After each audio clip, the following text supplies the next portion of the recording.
Hey, this is Stephen Amell, and you are listening to Tomorrow's Legends, the podcast. Don't fail your city.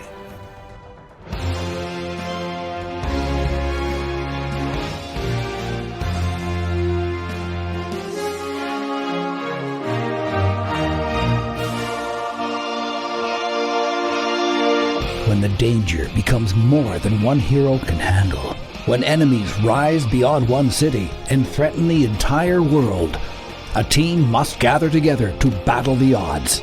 A team of extraordinary heroes. And that team will call themselves the Justice League.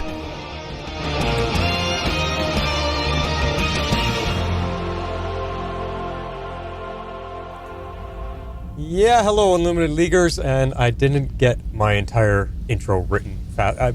Dan spoke way too fast. I was trying to type as quickly as he was speaking. But, it's a double dose episode again this week as we take on the next two episodes of Justice League Unlimited. We're in episode 3 and 4 called the Doomsday Sanction and Taskforce X. And that's all you're going to get. I am the Flash. And I'm Harley Quinn. And I'm hoping Batman is not outside my shower curtain the next time I take one. That would be some creepy stuff for sure, especially yeah. Oh my gosh, we'll talk about that. Yes, we will. Hello, legends. Yeah, and hello, Gideon. Well, I guess I could say this. I think I have it in my preview, but man, these are probably two of the best episodes I think we've had so far of Justice League Unlimited. So I'll just start with that. Very, very excited. So, what's going on in the network? We're currently covering this Justice League Unlimited, and the upcoming Lanterns is about to hit us later in the summer. What was that? August sometime it's starting? Mm-hmm. Yeah, August. Dive into DC with Silver Fox and Green Butterfly. They are getting really excited about the Supergirl movie as it just opened this Friday, so everybody's amping up for that over there. So if you do happen to see it, go get in your feedback to Dive into DC. And then The Mandalore is about getting ready to do the Mandalorian and Grogu movie. I think we'll be doing that in a week or so. I gotta check in with Isla when we're going to do that. So everybody go watch that movie if you can and send us feedback for that. And then Firefly's still flying. Me and the real Brian are we're getting our second part of the character breakdown ready to go. So that probably will be next week, I think. So lots to check out. Oh, and then also X-Men 97. Me and Abby just recorded our season 2 trailer, so the official big trailer. We just recorded that episode Thursday, and I just got to finish editing it. So that will be released back to back with this episode, actually. And you got lots to listen to. Lots on the network going on, and yeah. But I mean, there's not a lot of news. We got a tiny little news report. We interrupt this podcast for a special report. And it's just kind of reporting. I mentioned Supergirl, the movie. It just opened on Friday, so when you look at the box office, I count on Box Office Mojo. It's the best website that tracks all the money coming in for all the movies all around the world. And Supergirl opened to 18 million on Friday night, which isn't bad. I mean, that's a decent haul on its first night, but it's not enough for top spot. Toy Story is still toppling everything. Toy Story made, I think, 22 million on Friday, and it's already in its second week. So 2 weeks in, Supergirl can't even top it on its opening night. We'll have to see how the weekend goes, but that's not the best. You kind of want a brand new movie to kind of topple everything else, and I think Toy Story, it's just a juggernaut, and it always makes me question companies and production companies. Why, like, do you not look at the release schedule and want to time your movie to give it the best success it can possibly have? Like, I just don't understand why they all think, let's release all our movies in the same 2 weeks and compete with each other because our movie's better than their movie. Well, you don't know that. You don't know what the fans are going to react to. I would look for the least exposed weekend and put our movie there. Hey, look at that. Nobody's releasing in these 2 weeks. Let's put ours there. It gives us the chance for more money. It's strange. Yeah, but the thing is, that's different audiences too, though. It's not. I mean, you could, I guess, have some kids going to Supergirl, but it's a totally different audience, and from Toy Story. So, Toy Story. I mean, this is the fifth one. It every time they release a Toy Story, it reigns supreme for a couple of weeks. So, yeah. Yeah. I mean, nowadays there might be some cross viewing there, but who knows? I mean, we're all going to go see both movies, right? So I'm going to see Toy Story tomorrow. yeah, I think I'll see Supergirl on Tuesday. Is probably when we're going to try to see it. But yeah, I'm going tomorrow with Silver Vox and Mini Vox. yeah, nice. So let's see. Fingers crossed. You know, like I was going to send in some feedback to them before their last episode, and I missed the deadline. But for me, like you guys will be surprised, I actually completely switched my tune on Supergirl because I actually rewatched the Superman movie. I thought, okay, it's been months. I'm going to go back and watch it again. I'm going to see if I can come in with a fresh take and a fresh look and see if I like it any better. And I watched it again, and I like it even less. I really cannot stand the Superman movie. I think it's just garbage. It's just surprising, over the top, ridiculous, unexplainable nonsense to me. Anyway, I'm not going to get into it. And then I watched the Supergirl trailer, and I was like, oh my God, I'm actually really interested in going to see this one because it's not like Superman at all. Like, it's a space adventure movie, and there's a lot going on, totally and I want to see Jason Momoa playing Lobo, and it doesn't look like they're going to be trapped by the confines of trying to tell yet another Superman, super something story here on Earth. It's a space adventure, and the newest trailer they just released, the very last one, is the one that I saw at the Calgary Expo, the Comic-Con. We had an advanced screening of that trailer. I saw it 2 weeks before everybody else did, and I was telling John and Justina, like, I saw this new trailer, and it's actually got me more excited, and it does. So I am actually more interested in seeing Supergirl than I was Superman. So I'm hoping. I've got fingers crossed that it will be a space adventure and not the same kind of thing. So yeah, I'm sorry. I don't like what James Gunn is doing with this whole Superman thing. I really don't. I can't help it. Superman and Lois. It did feel very James Gunn. Yeah. Superman and Lois, it is the ultimate Superman. That is what Superman should be to me. Serious, hardcore stories, family-oriented. They take the material and the content seriously. They don't try to just be a goofball, let's throw jokes in for no reason, but otherwise to have a joke here. Like, that's the difference to me. I like serious stories. I don't take comic books lightly. I take them seriously. I want the stories to be serious. And James Gunn is he's just making it all goofy, and I don't want that. That's just me. Fair enough. I want serious stuff. Superman and Lois. All right, well, let's get back to Justice League Unlimited, and let's talk about episode 1, which one? Doomsday Sanction, because, I think we're all looking forward to this one being a Doomsday story, right? Like, all right, let's get to that one. Meanwhile, at the Hall of Justice. Okay. All right, I gave this one 8.5 Phantom Zone prisoners. The face-off between Batman and Waller was powerful. They're both planners, and they think steps ahead. She's doing it to try to protect Earth at any means necessary. He's doing it as a fail-safe, and she can't trust those under her command. He doubts those around him. So it was a great episode of, like, the comparison of those two. And then plus we got Doomsday in there. We get flashback for 2 episodes in a row. So I just really, really like this one. Yeah. I gave this one 9 Doomsdays because I always love a good Doomsday story. Oh, you said you have in your notes Doom Days. So I was like, oh, she's having a play on words there. Like, Doom Days. I like that.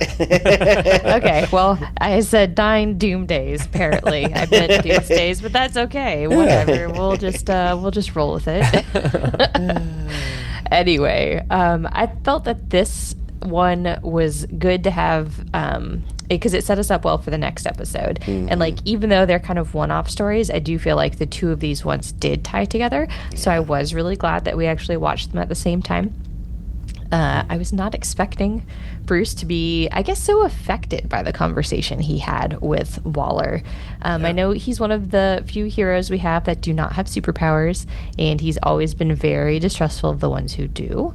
But I was just a little surprised that he was persuaded that, I don't know if, like, quickly is the right word, but it felt like he had taken a different stance at the end of the episode. I'm also assuming we're kind of like building up to just another showdown with Lex at some point, because Bruce was very fixated on him and they featured him very heavily throughout the episode. So yeah, actually I want to put a note in about that at the very end. I want to talk about is what you just went over, his reaction. That is very interesting. Cool. Yeah. I'm also giving this one a 9 shower bats. Now this is storytelling on this little cartoon. Conspiracy, intrigue, secret government projects, heroes being looked at as potential villains, lots of tension building up. This is much more serious and less goofy, which you guys know, as I just explained, is what I prefer. I want my comic book stories to be serious stuff. I like drama, I like serious, I like reality. I don't want to be goofy.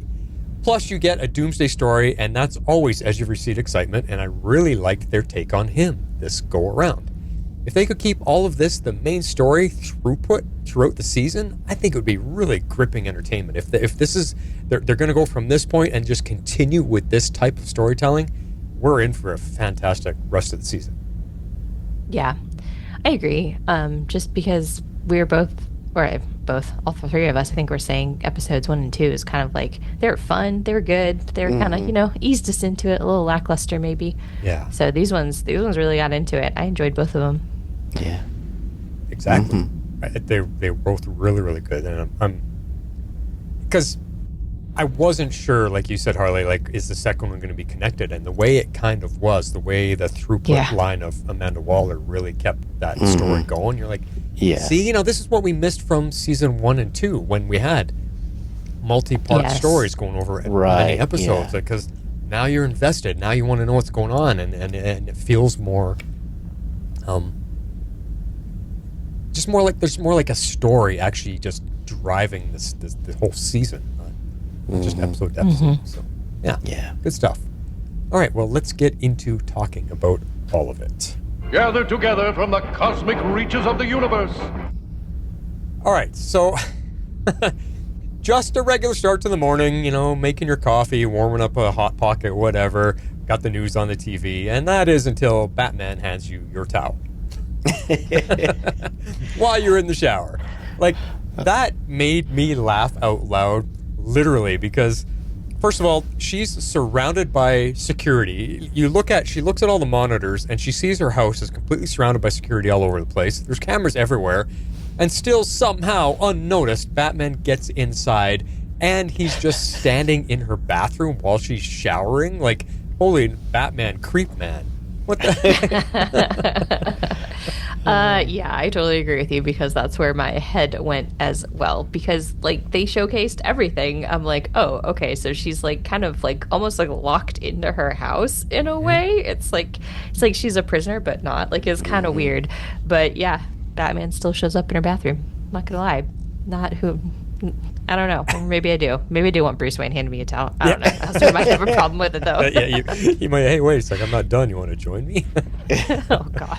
Yeah, I loved it. It's my favorite scene for this episode, but it was just so funny just to see her walk by the camera feeds and they each start to go to static. Yeah, and she didn't notice that.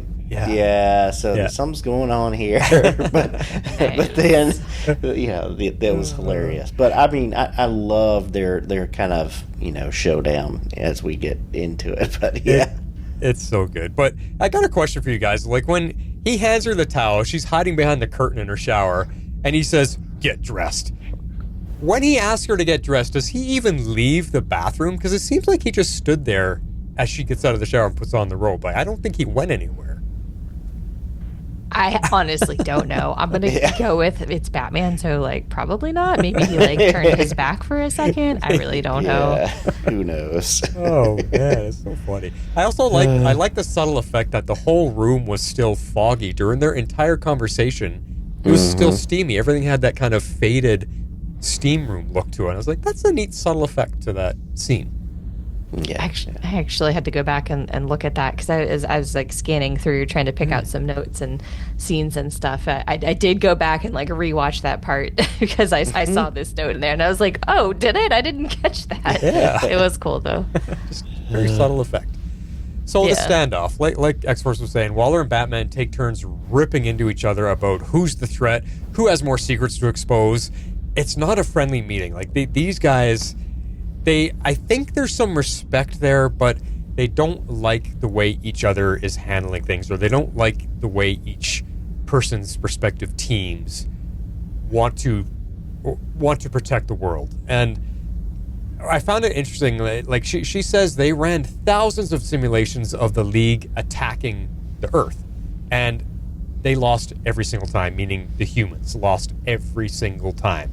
And I found that interesting because if you put yourself in her shoes and you run thousands of computer simulations about what would we do if this actually happened, that would strike fear into the fear mongers themselves. And it gives them ammunition to build the defenses. Like, they would take that, like, to the government, to the president, to whatever, and like, look at these simulations. We lose this battle every single time. And that just amps up their argument to build up the world's defenses. And I just find it crazy that the government is looking at the superheroes as a threat. Like, you guys are the real threat. Never mind all the other crap that actual big bad guys are doing, happening all around the world. You're focused on the Justice League as being the threat, and that just it makes no sense. It's so stupid to me that that's where their focus is.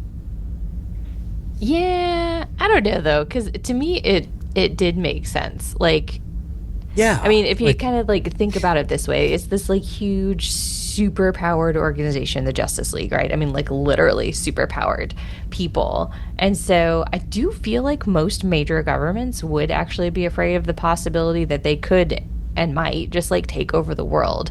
I didn't find it too far-fetched, and here's why. If you think about all of the stuff that's going on right now with like AI and everybody's kind of same argument there, it's like, what if the AI takes over? I don't know. It's kind of like, what if the Justice League takes over? I can see the analogy there. Yeah, no, that's a good point.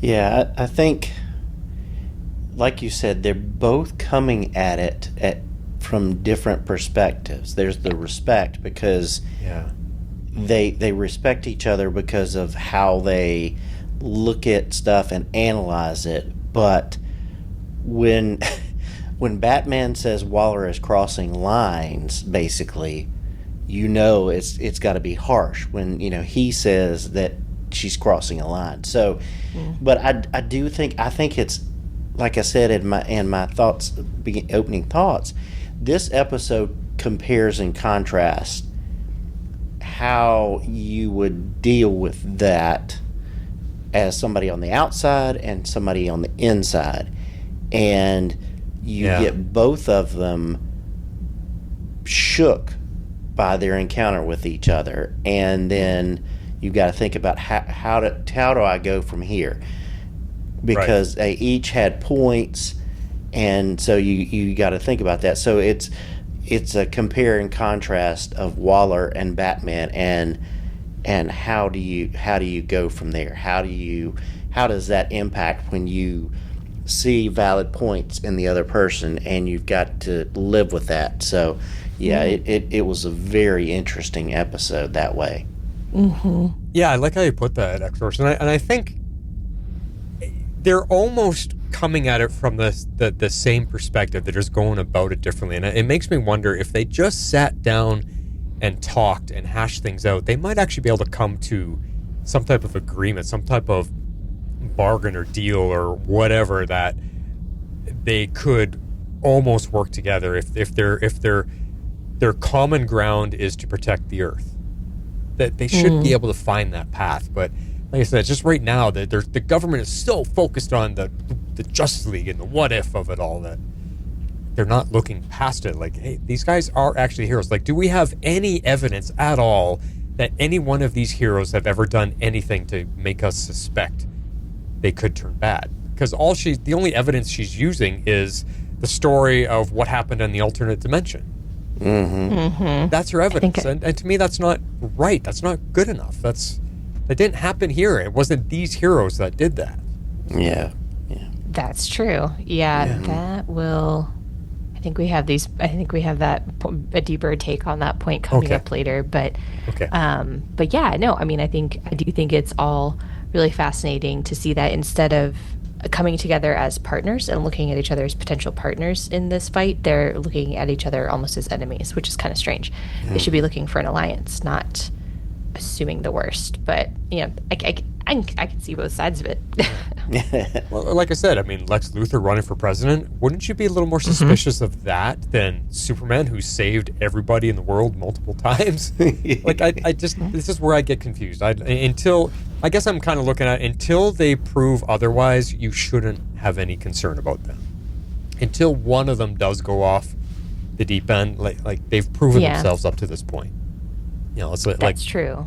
But to her point, to take the counterpoint, if it gets that far, there's no way for them to stop it. Yeah, I guess. So that's the counterpoint. Yeah. You know what I mean? There's points to both sides. Just playing devil's advocate for a minute. And it'll come back around. The very last point of the show, we'll bring this all back again. The other thing I wanted to highlight here was the music. Like, at this moment, the music just had this slow build-up, like the continuing feel of urgency that an imminent threat or confrontation or something is about to happen. Like, they were really amping up the building of the scenes.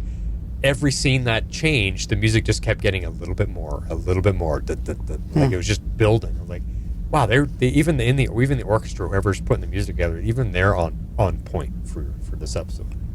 Nice. Yeah. It's really good. Well put together. Now, the next scene, as it transitions from their confrontation, we get this really interesting, and I think it's called gyroscope type of animation shot, with the League sitting at their round table and then the Waller's team sitting at their round table. And as the camera is panning across the table, because it's a round table, they tried to show us this effect that the camera is actually circling the table, because as it's panning across, you saw every character kind of spin in their seats, like the camera's going around them. It's circling around them. I thought that's a very interesting animation, and I was thinking, I wonder who came up with that. Someone must have been sitting there going, you know, let's try this new technique. No cartoon has ever done this before. Let's have this panning, gyroscopic action. I thought that was actually kind of cool. It made me a little dizzy, though.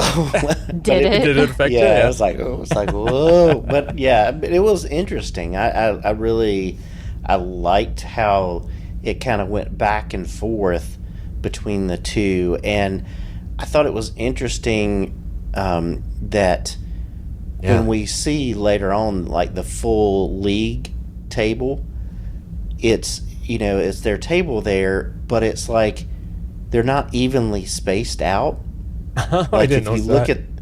If you look at the chairs, like, Flash is on one side and he's got space on either side, and then I think whoever's beside him had space, and then the other ones were kind of side by side. It's almost like Flash was centered out of everybody. Well, I don't know. Like, it's one of those things where you slide as many chairs up to the table as you need, but like, why wouldn't you, like, space them out? But anyway, so that's great. So it was interesting. So that's interesting. I actually really liked that scene. If it hadn't been so long, because I went back through it, I was tempted to choose it as my favorite scene, because I just loved the back and forth. Like, I loved how, like, the League is laying everything out, and then, like, Cadmus is laying everything out, and it's kind of showing them as, like, it's setting them up as these opposing forces, but you're also at the same time seeing how similar they are and how they approach things. So exactly, which goes back to our initial argument. Why can't they just figure out a way to agree? Right? Because then we wouldn't have an episode. No. Yeah. But it was cool. It was an interesting shot. It's something, like I said, animation, because you got to think how old this cartoon is. So they are doing new things that they maybe weren't able to do before with animation. True. So, because you think of all the older cartoons, like the Flintstones, or I think there's even some newer even He-Man. There's some newer cartoons that do it. But when the characters are running through a scene, they just keep passing the same scene and the same objects over and over and over again when they're on a long run. And you're just like, that's because they can't recreate, or they can't create new stuff. They just keep putting the same slide in. So it costs more. Things I've never noticed. You've never noticed that, really? In old cartoons, they run past the exact same scenery over and over again. No. Yeah, like, as an example, the Flintstones. So when Fred's in a hurry or panic about something, he's running through his house, and when you see the outside shot, his house is just a little rock. but yet he could run, and he run. He passes the same chair, the same lamp, and the same carpet on the ground over and over and over again, even though he's just running straight across. So it's pretty funny. That's really funny. So Waller has at her table General Eiling, played by J.K. Simmons, Dr. Milo, Armin Shimmerman, Quark. Oh, yeah. Professor Hamilton, Robert Foxworth, and Talia, who's the magic lady, Juliet Lando, on her team. And each of these people have had beef with the League, so she's gathered people around her that, have powers and abilities and pull on things to help her with this. Do you know any of them offhand? Because I only know Eiling here because he was on The Flash, and I recognize him from other stuff in the Justice League. Like the others don't really know. What's the story with Lily? I don't know Tala, this magic girl. I don't know what her history is. Yeah, I think we've seen some of them, but I'm just not. I didn't get a chance to pull in. The website that I do that was being really slow today, so I didn't get to pull in who and where's on those. So. Okay. Oh no. Yeah, I mean, she's not in it very much. She's only really talking. She doesn't even do anything this episode. Yeah. Curious. She looked cool. She had a neat look to her. Mm-hmm. Yeah, I mean, we do see her a few times, or did we see her over both episodes? I can't remember. Yeah, but both episodes. That's what. Okay, so that's why it felt like we had seen her a good bit. Yeah, I'm not really other than how we have seen these people already in the show. I'm not familiar with these characters at all. Right. Aside from Waller, of course. Yeah. And so Dr. Milo is not getting the results that Waller wants, and she demotes him, says, you're off the essential projects. Yeah. I think demoting is a very kind way of saying what we're about to talk through here. Yeah. Well, and did you notice, well, of course you noticed, but when she demotes him, there was a not so subtle hint here at Milo's buried rage and darker thoughts. Because he imagines, in the moment, you don't think it's in his imagination. Because in the moment, she fires them, basically. And he pulls out this big laser rifle and just starts gunning them down. And you're going, oh my God, what just happened? But then it flashes out of it, and it's only in his mind. But, in person, he's this meek, cowardly type of scientist. But then you realize he's your typical nerdy scientist that nobody takes seriously until it's too late. And that is a moment, because when he's got those kind of thoughts going on in his mind, it's only going to take the right trigger for him to act on those thoughts. Mm-hmm. Oh yeah, no, I totally agree with you, man. They got me for a minute there. I really thought he was opening up fire at everybody. I was like, what? How? Whoa! I was expecting some crazy trick to some weird force field to magically save Waller, but he guns down everybody else. I don't know. I was expecting more excitement. That never happened. Or just see them all laying there dead, oh my God, Waller's done. Okay, that was it for her. I really didn't. Where are we gonna go from here? Oh, I know. I was I don't think we're gonna kill Waller at the very least. Yeah. So But what that does, that leads to Milo going to see Doomsday, which seemed like a spur of the moment thought, because he actually walks past in the hallway, and then he stops and he thinks, and he turns back and he goes into the changer and walks inside into the chamber. And I was like, huh, it just happened in that moment. That's where he got triggered. yeah. So instead of just gunning them down, he just releases the most powerful weapon they have. So there we go. But I also laughed though when because he walks in there and Doomsday's all chained up with these big gauntlets and stuff there, and he's sitting there with his eyes closed. I did laugh when he was faking being unconscious, like any lab rat not wanting to be experimented on anymore. He's like, oh, the scientist in here, I'm just going to pretend to still be unconscious, and he's just hanging there. And the guy's like, I know you're awake. I can see the readouts on the thing that your brain activity, and you've healed from the thing that Superman did to him, fried his brain. Yeah. And Doomsday's like, fine. It's pretty funny. Yeah. But, it was interesting because, he is giving Doomsday the information about how he was created, and in an attempt to get Doomsday to work for him to take down Waller. And you're like, well, he's telling the truth. And so, but, that just doesn't really work. Well, yeah, like he's trying to help him remember everything that's been done to him, all the torture, all the experiments, all the pain and the suffering. It's like, these are the people that did this to you, not Superman. Like, this is what they did to you. Wake up. I'm trying to help you. I'm going to release you. Look at what these people did to you, because he wants Doomsday to get revenge for him being fired. And you think it's working. You think Doomsday is soaking it in, but he's not. Doesn't quite work out that way, does it? No. But, this is cool because we found out in this universe that Cadmus kind of made this clone of Superman, trained him to hate Superman, and, released him out, and that's how we got him. And then it was, the Justice Lords that Superman that kind of ended him, but for a little bit. But it was interesting. And Doomsday here is played by Michael Jai White. Yeah. He was Gamboli in The Dark Knight, and he's been in a couple other movies and different stuff like that. But he's been around. It was interesting actually having a Doomsday that actually talks and that kind of stuff. So I have that come at that point in here too. So what did they say they got from Superman? What did they use to be able to clone him? What did they say they got from him? Was it blood or hair? They mentioned it, but I forget what it was.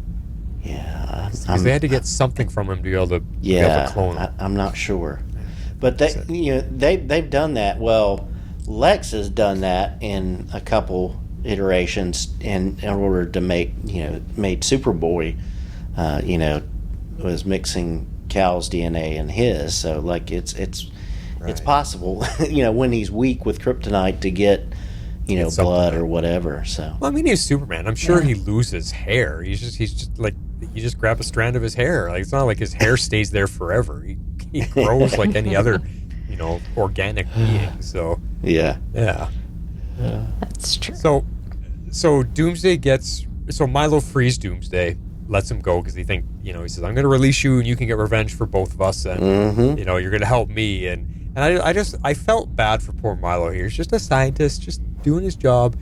He was actually helping Doomsday here, or at least trying to, by giving him the truth. Like, this is what's actually happening to you.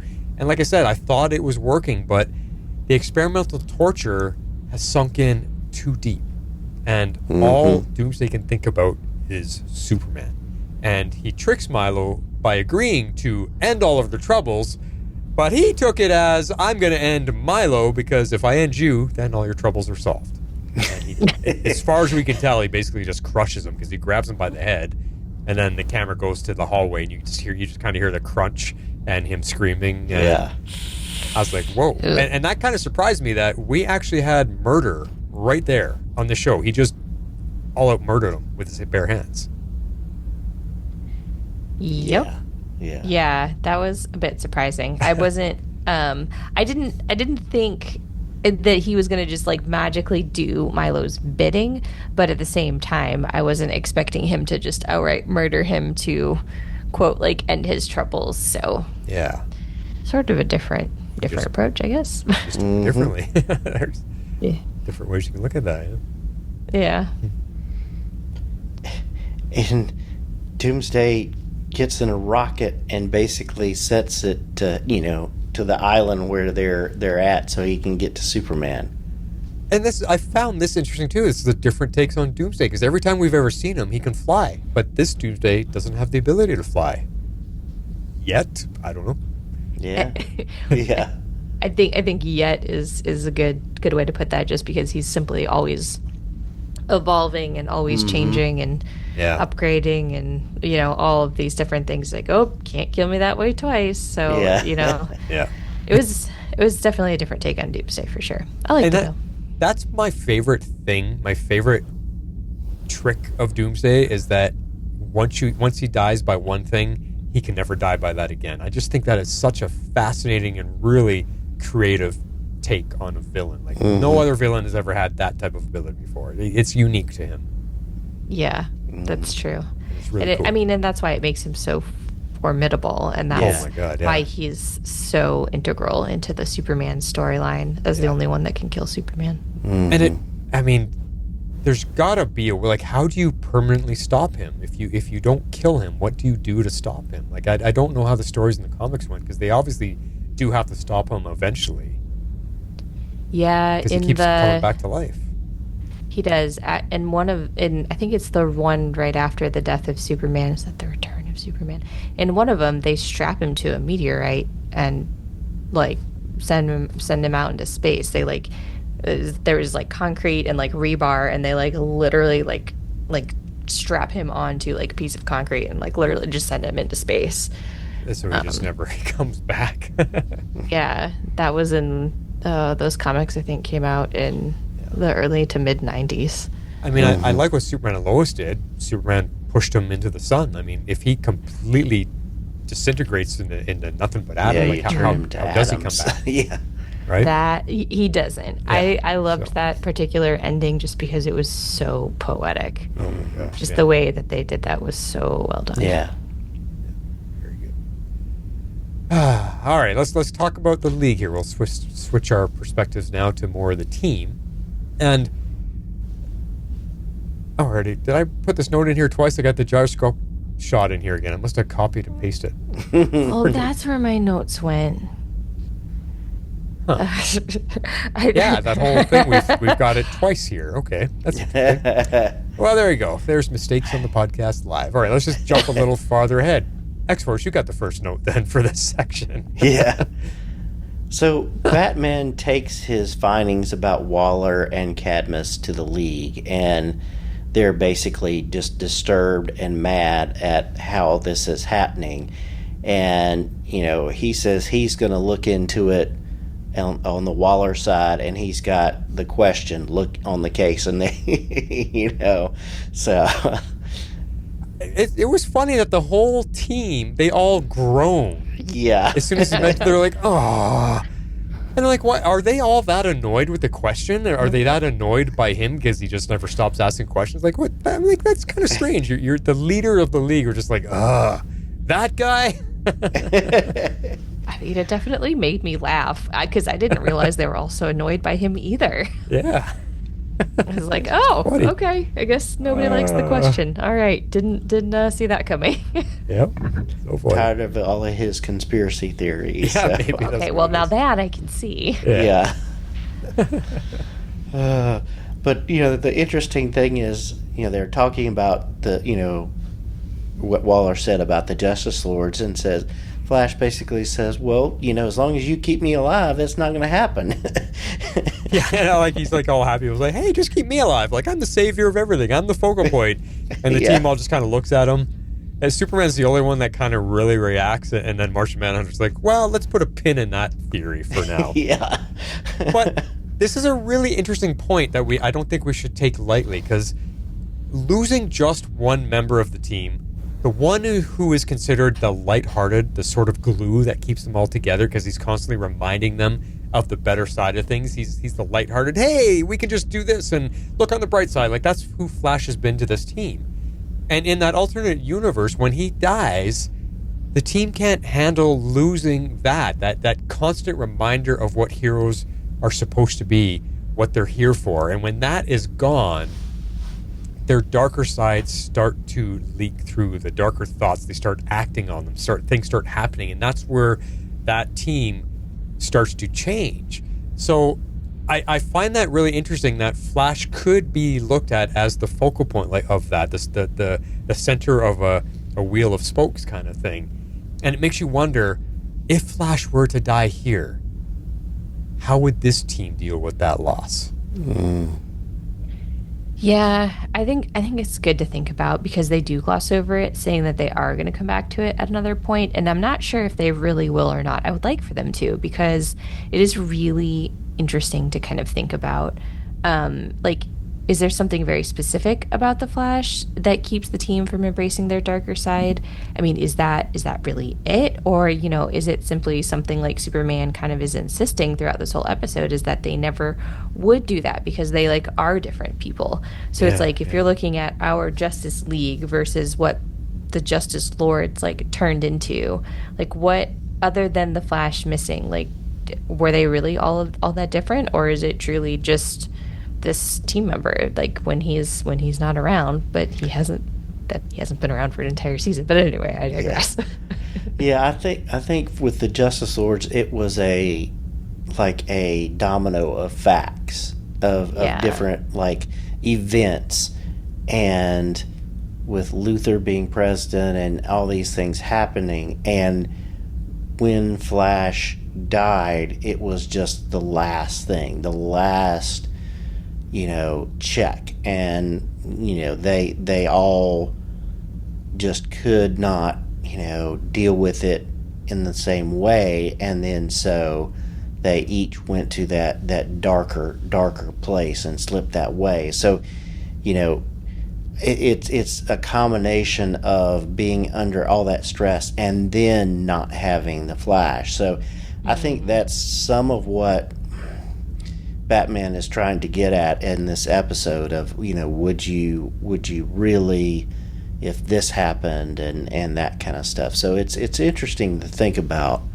So I wonder if this point comes back to Manhunter, because he says, let's put a pin in that. I wonder if that means that later in the season it does come around. I do not remember the second season at all. No, I don't either. So, well, I've never seen it before, so I guess we're all in the same boat. Yeah, and I did find it interesting, but the way that they like showed the League, like I love that reaction, and he's like, let's just like put a pin in that. It did almost make me feel like they might not come back to it. So I mean, I don't think we should gloss over it. I do think it is a really interesting thing to think about. What is it? Is it truly him, or was it, like Jeff was kind of laying out, just a series of unfortunate events that his death was the final straw? Well, I know me and Jeff know that Young Justice kind of deals with this. Oh. I think when we have some time to fill, we should go into Young Justice, because it is just. In fact, I think it's probably even better than this series, because it really gets even more serious. Yeah. Oh, nice. It's okay. Powerful stuff, but yeah.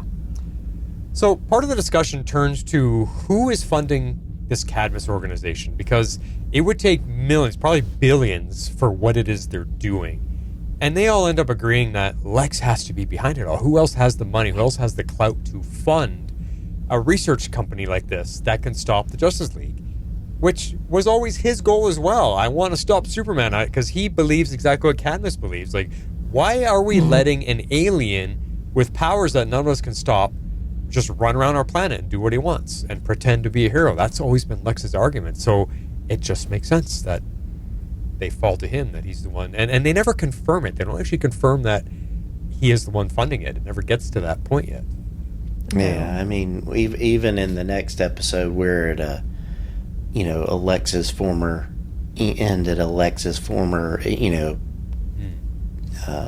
lab or whatever. But yeah, we do find out that he's running for president, and so that's throwing red flags up there, because he's a real contender. So, which we saw in the alternate reality, right? Mm-hmm. We did, yeah. I do feel like this is just an interesting conundrum to me, although, Flash, you may have answered part of it.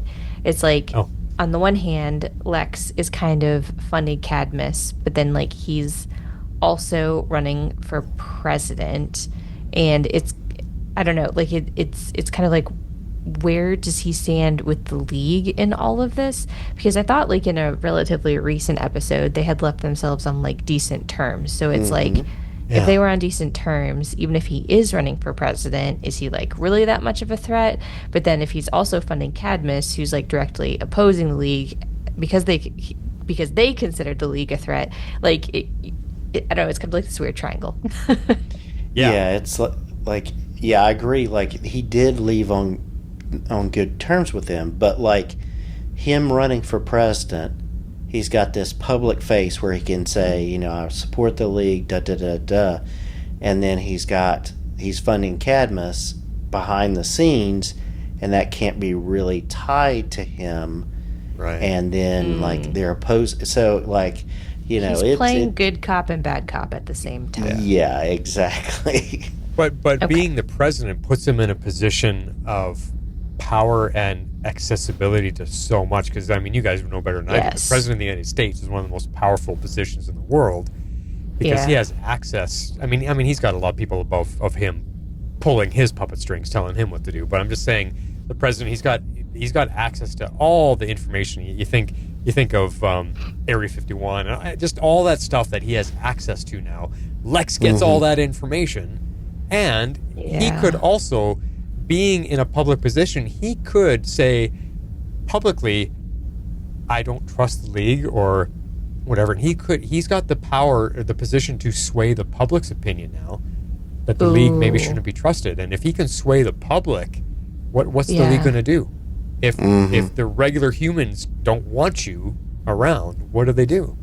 Yeah, that's a good point. Yeah, good point. So the team gets called to an island. I forget what the island was, what it was called.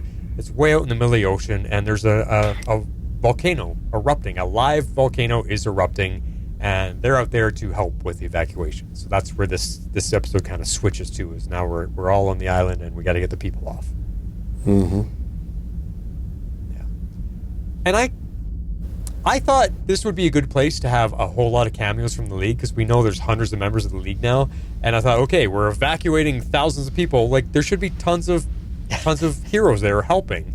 And all we get is Hawk from Hawk and Dove helping some kids get back to a truck. And then later in the episode, we do see Vixen show up as well. She's just standing by a van or whatever. But that's it. It's the original team. We got our original team. And that's all we have here. But I guess that's not too bad, because we haven't had them here yet this season. We haven't had the original team. So it's kind of like a hit and miss. Like, you should have brought in a ton of cameos, but instead you just gave us the original team.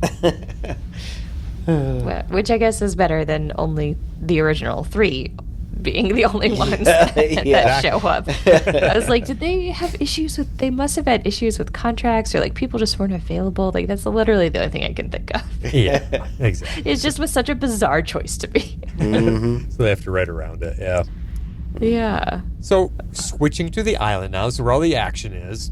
This is, I think, a really powerful and wonderful piece of storytelling, even if it's brief.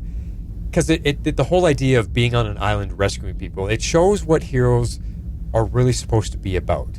And what we usually see in the big screen adaptations of them is they're actually all around the world saving people from accidents and natural disasters and the like that. Like, we've seen it in every single movie, especially the Superman movies. He's, shutting down an oil leak, or he's stopping a mountain from falling on a city, whatever. They're always rescuing people.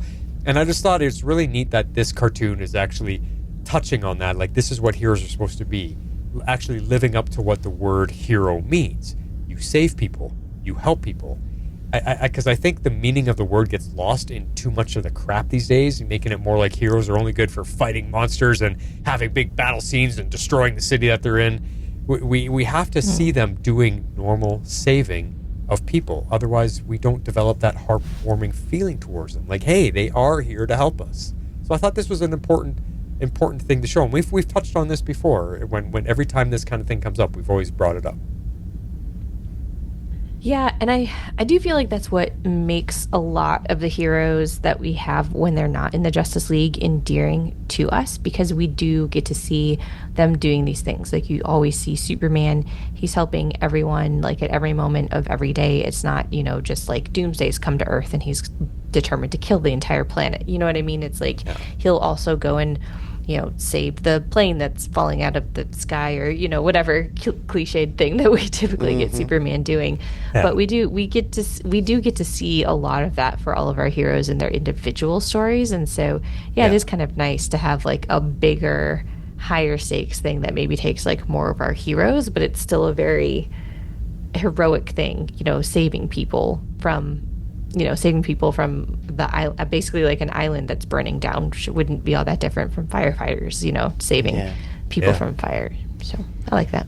Yeah, and one of in the new Wonder Woman run, one of the comics I really enjoy the most is she was basically being, doing a Make-A-Wish thing with his kid, who was like, looking up to her, and like she picked him up and took him on the invisible jet, and like broke the rules and sat down on Paradise Island, and that kind of stuff. So getting to see that face, that public face, and here we get to see something happen that couldn't have happened in the original run. Like the League has these transport ships, and they're using it to load up the population to escape. And Flash and Wonder Woman are helping everybody on there, but they didn't have that before. They didn't have all those ships and the ways to get to all these people out. They would have to like either get them on a javelin slowly but surely, or fly them out one at a time. So having the resources that they have allows them to rescue more people. But again, you bring it back to Waller. That's what she's afraid of, because they've got all this technology and they've got all this manpower and that kind of stuff. So it's an interesting look at that. And as we've discussed before, apparently Bruce Wayne is the only one funding the entire Justice League. Yeah, exactly. Because Superman working at the Daily Planet does not make enough money. No. He's like, No. I'll buy some pens and pencils. That's my contribution. Yeah. But then, like, going back to what you were saying too, Harley, about all the saving the regular people, it made me think of, which is so funny, from the Superman movie, my favorite moment in the entire film was when he actually flies in to save the squirrel. And of all the destruction that's happening, he saves the squirrel. When most people are just like, who cares, it's a damn squirrel, he realizes every life matters. And that comes into play here. That's what I mean. That's what a hero should be. All life matters. That is a good moment. Yeah. I love it. I really love it. So, yeah. Yeah, cool. and it was cool here to see him, each person working on stuff, but like he is rerouting the magma. Oh yeah. To try to stop the eruption, and he's got to be really careful, because he says, if I don't do this right, it's going to cause it to happen more quickly. So, and that's such a cool way to show again what a hero can use their powers and abilities for, like actually digging tunnels for the lava to flow properly, but having to be careful that he doesn't start a chain reaction, but he's trying to relieve the pressure so that it doesn't blow. I mean, it's a super smart idea. It shows us that Superman is intelligent. He can look at a problem and figure out the best way to solve it, and he can go do it. I mean, it's a great display of their abilities and how to properly use them. Yeah. Yeah. It's awesome. Very cool. But this is when Doomsday arrives, and it was just wild, because he comes in and just takes Superman by total surprise here. Yeah. Okay. So I've got a lot of points here, so I'm just going to go one point at a time. You guys, I'll pause after each point if you want to jump in to add something to it. Otherwise, I'll just keep going. Okay. So this fight was absolutely fascinating to watch. I always love the different ways we get to see how Doomsday fights Superman, and how even the battles always are. And this battle was toe-to-toe, back and forth. They each took turns getting the upper hand, and I was just, this is great. I love this version of this fight.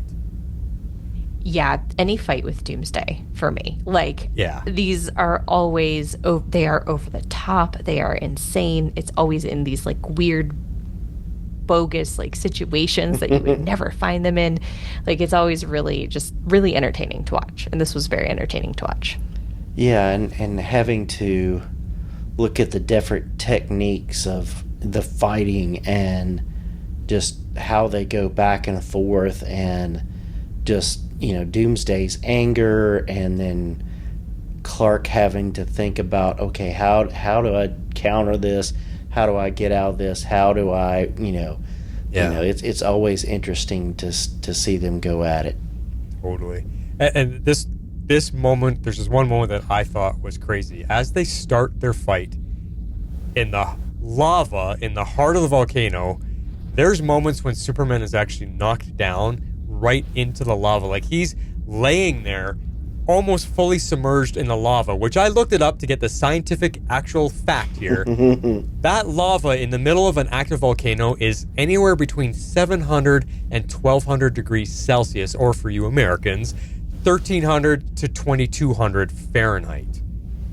That is frigging hot, and he's just laying in it, and it's not even phasing him. And I do think that was one of the more fascinating things about this fight, and that's why I say they're always in the most like bogus, bizarre situations, because they're like just kind of chilling in lava as if it's just like a hot tub, you know, just kind of like, this is fine, this is cool, I'm just gonna beat the crap out of you, and we're just gonna keep moving on with life. Those numbers are so hot, they're literally not like comprehensible, no matter what. No matter like what you put them in, my mind cannot fathom that hot. Because for us up here, like an extremely hot summer day is 40 degrees Celsius. So, like that's where you're melting. Like, oh my God, I have to get inside. You won't survive more than a couple hours at 40 degrees Celsius. It's too hot for us. So 700, 1200 Celsius. So I don't know what Fahrenheit for you. What's a hot summer day in Fahrenheit?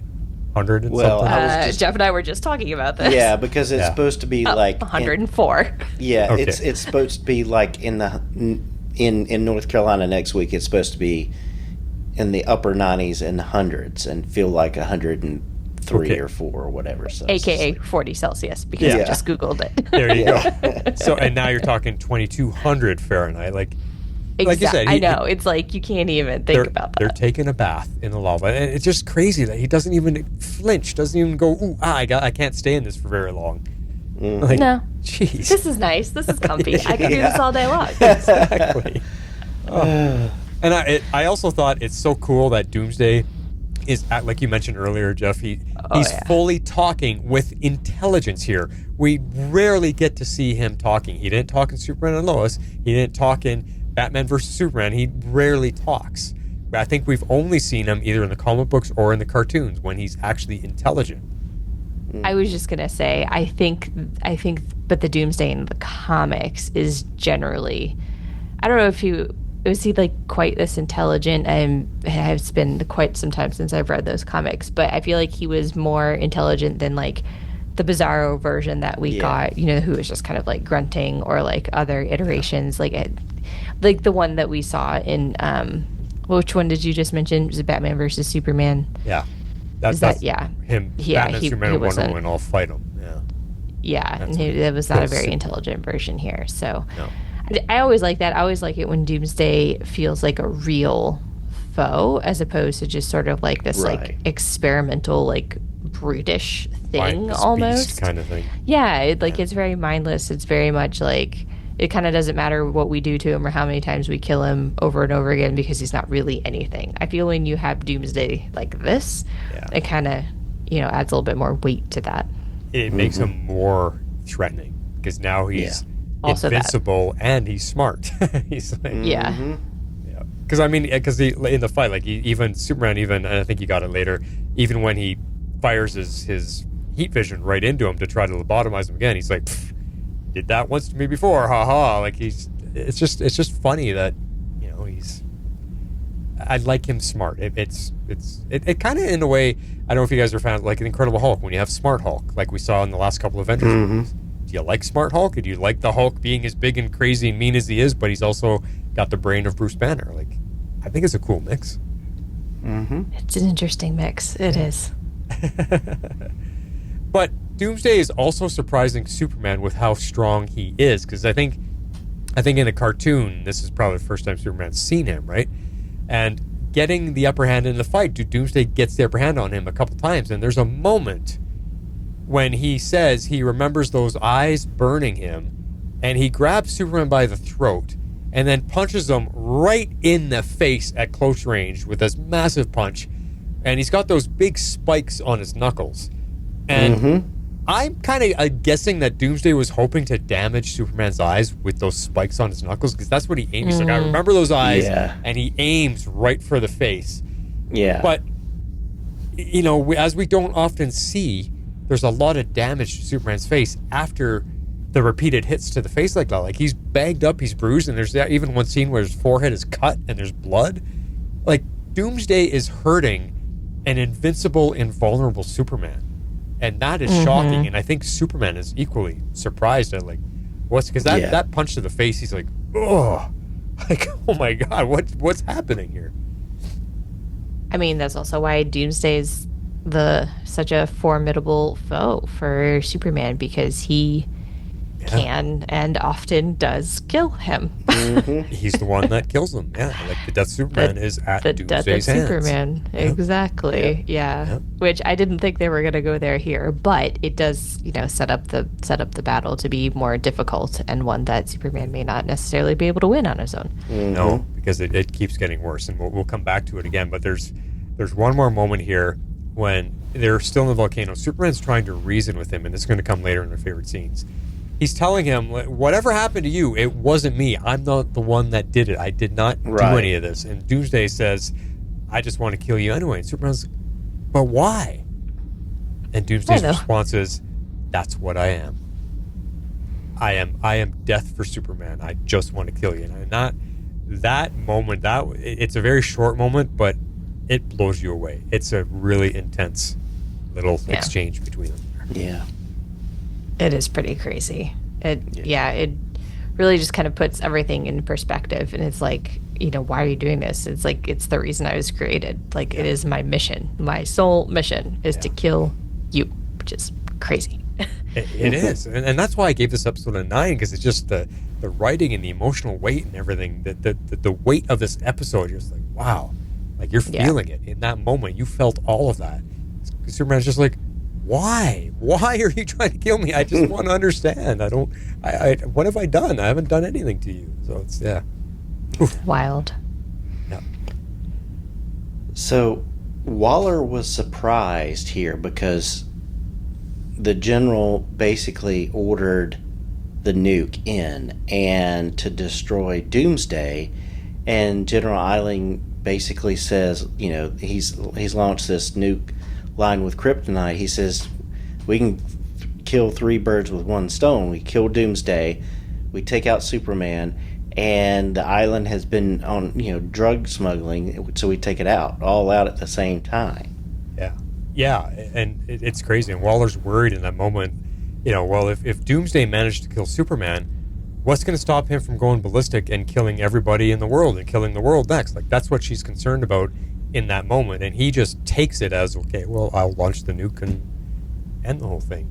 But what's even more interesting to me is that she didn't know that Eiling launched that missile. She was surprised, and Batman was concerned about how many people were going to be killed.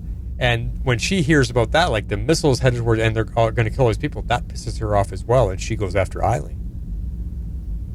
Yeah. Yeah, which was...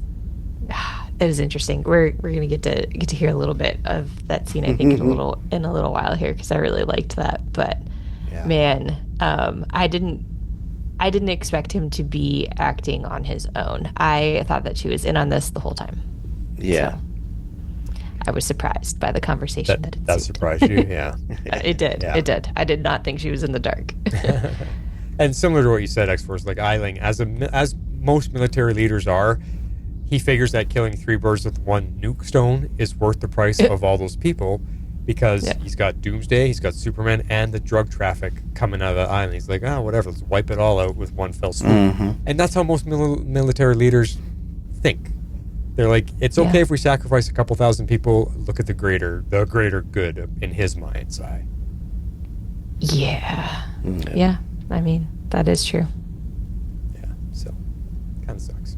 But I got a question here, because we hear that the missile is laced with kryptonite. Is Doomsday susceptible to kryptonite as well? Does it hurt him? Does it weaken him? Because why are they sending a missile after Doomsday with kryptonite? Or are they just there? That's the part to kill Superman. The missile should kill Doomsday. They're just kind of mixing it all together. Well, if he was originally cloned from Superman, it would.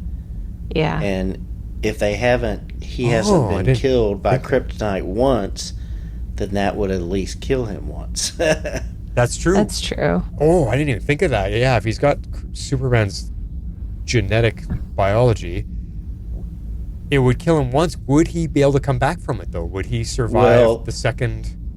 maybe the kryptonite would weaken him enough so that the nuke would actually kill him. Yeah. But he would come back to life, and would he no longer be susceptible to kryptonite then? I don't know if he'd be able to come back after a nuclear explosion. I would assume that would incinerate or effectively like atomize him. Kind of almost the same thing as shoving him into the sun, really. Yeah, that's true. Yeah.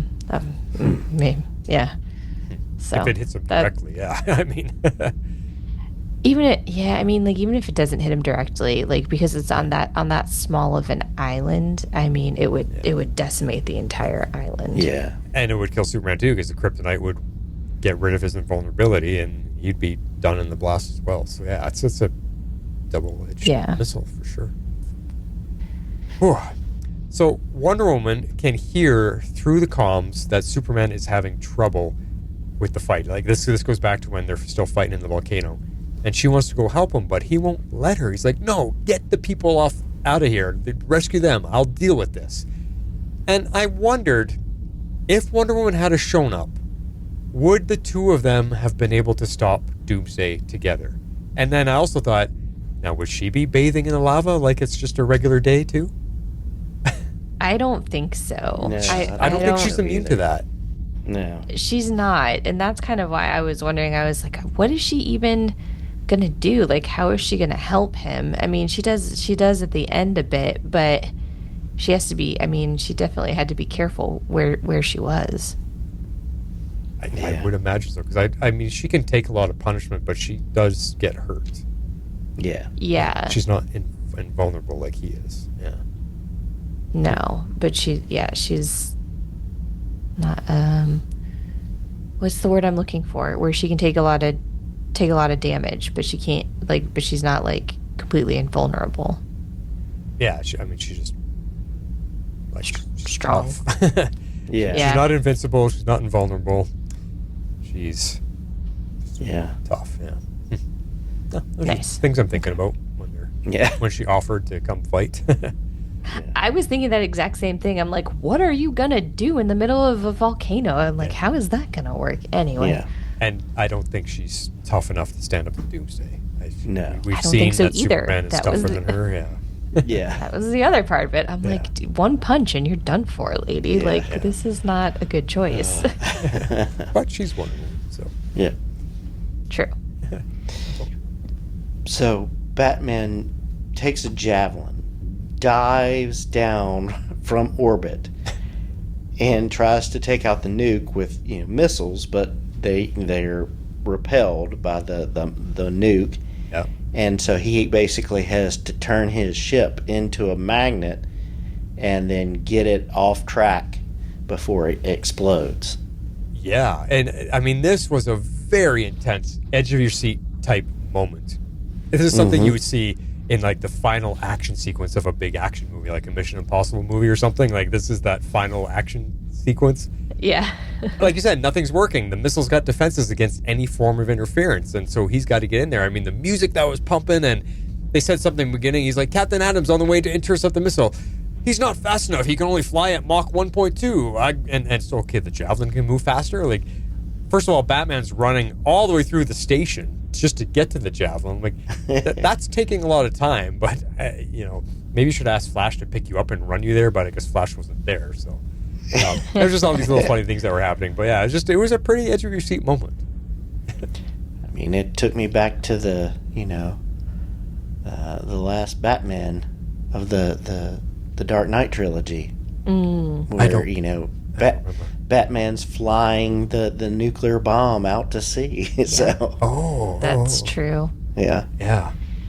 Yeah, it was definitely a very Batman thing to do, where he's, gonna lone wolf it the entire way and then, get out of it at the very last second. So I was like, they're not gonna kill Batman. But they did kind of push it to the limit where you're like, is he gonna make it? Is he gonna make it? Oh, there's that eject button. I mean, they've done that a couple times. Remember a few episodes ago when he's fallen from the sky like a missile, and Wonder Woman grabs him at the last second. Yeah. Like the very last second. He's just very I can't nonchalantly fly. like, Hello. somebody come get me. Now, there's some subtle funny moments in this, and while all of this is happening, we keep flashing back to Martian Manhunter up on the base station, calling out all this, the interactions and stuff. And there's this random group of heroes just standing behind him, witnessing everything. And we get, from left to right, we have Hawkgirl, we've got the Shining Knight, we've got Fire and Ice, and we have Obsidian. And if you watch these scenes, it's hilarious because they're all, even though you're focused on Martian Manhunter as he's talking, if you watch the scene again and watch their expressions in the background, the exchanged looks of worry amongst them is pretty funny because the animation is really kind of bad because they know you're not focusing on them, but it's hilarious. And so I just took a couple screenshots of it here, but when we actually watch it play out, it looks pretty funny. But then I laugh. Okay, Shining Knight gets into the episode later, or next episode, but Hawkgirl, Fire and Ice, and Obsidian, they're never seen again. Like, they're not even there. Like, Obsidian, this is one shot of him just standing there, and then he's gone. I just thought it was kind of funny. Random characters just watching. Yeah. Or walking around the watchtower, as we'll see in the next episode. It's funny, like the amount of cameos you see by people just like running by or walking through the background. It just kind of makes me giggle. Yeah. It's pretty funny. So the fight continues outside the volcano with Superman and Doomsday here, and Supes is not doing so well at this point. There's a moment when he gets thrown from the volcano and he falls to the ground face first, and he's kind of laying there for a second, and Doomsday comes flying in and lands on him with his foot planted squarely on the back of his head and stomps his face even deeper into the rock that they land on. And I'm looking at it going, that is nuts, that is violent. And then he picks him up by the face and throws him into the jungle, and he goes flying through a bunch of trees. And I'm like, that. And Superman is missing half of his outfit at this time, and he's all scratched up and scarred, and he's bleeding, and you're just like, this is one of the worst beatings we've seen Superman go through. It's crazy to me. Yeah. It's very crazy. I felt like they did a good job of showcasing it too. Like you said, he was missing the top half of his costume there. Yeah. But that face stomp to the ground, like, oh my God, that would kill anybody else. Yeah, that was a lot. Yeah, and it gets Superman to the point where he does, like we've talked about, try to lobotomize Doomsday, but obviously it's not going to work again. So yeah, that's when he just flicks him away. He did try that before, and then after that, like the next couple moments, Doomsday is beating him again pretty badly. And like I said, we've never seen Superman so damaged before. He's almost defeated, but he's down on the ground, and he gets this one last surge of strength, and he turns the tide one last time with a few powerful uppercuts to sort of knock Doomsday back, and then he grabs him and he throws him up and into the heart of the volcano, which actually causes it to erupt. That was crazy, but that was like that heroic moment. Just when you think he's down and out, he gets his one last surge and wins the fight. But what I find interesting and actually very sad is after he tosses him into the volcano, Superman is so tired and he's so badly beaten that he's barely hanging on, and he just falls to his knees as the volcano is erupting all around him. Like, he's essentially giving up, and he's sacrificing himself. He's just like, ugh, I'm done. And he's like, I beat Doomsday, I'm now done. Like, my last moment on this earth was stopping the most powerful foe we've ever faced, but I'm dead too. Like he gave up until Wonder Woman shows up in the nick of time. At the last second, she swoops in, scoops him up, and I rewatched that scene a couple times, and like, that's some really heavy stuff right there. Superman just gave up. He just sacrificed himself. I'm done. Yeah. Yeah, it is pretty wild. And I don't know. It does make me wonder, though. Is like would it really kill him? Because he was kind of bathing in it earlier. But yeah, maybe if the lava flows all over top of him and he doesn't have the strength to get out, I guess it could like bury him alive. Or it could suffocate him if he sucks it into his lungs, right? But he's also caught up and bleeding at this point too. So maybe he's weakened in a weakened state. Yeah, that's true. Yeah. But just the thought of him giving up is what is hitting me so heavy right now. Yeah. He had no idea that anyone was going to save him. He was just done in that moment. Mm-hmm. Yeah, that's true. Yeah. Yeah. So we find out that Doomsday, it didn't end him, it just encased him in lava. Which is kind of surprising that he wasn't strong enough to break out of it.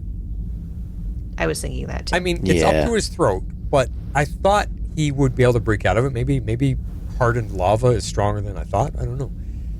But what that leads to is there's this interesting tribunal on the Watchtower, which in a room we've never seen before. They're like up on a stage in a half moon pattern, and the entire Justice League except for Batman. I mean, the main members are up there putting him on trial, and they're trying to get answers from Doomsday.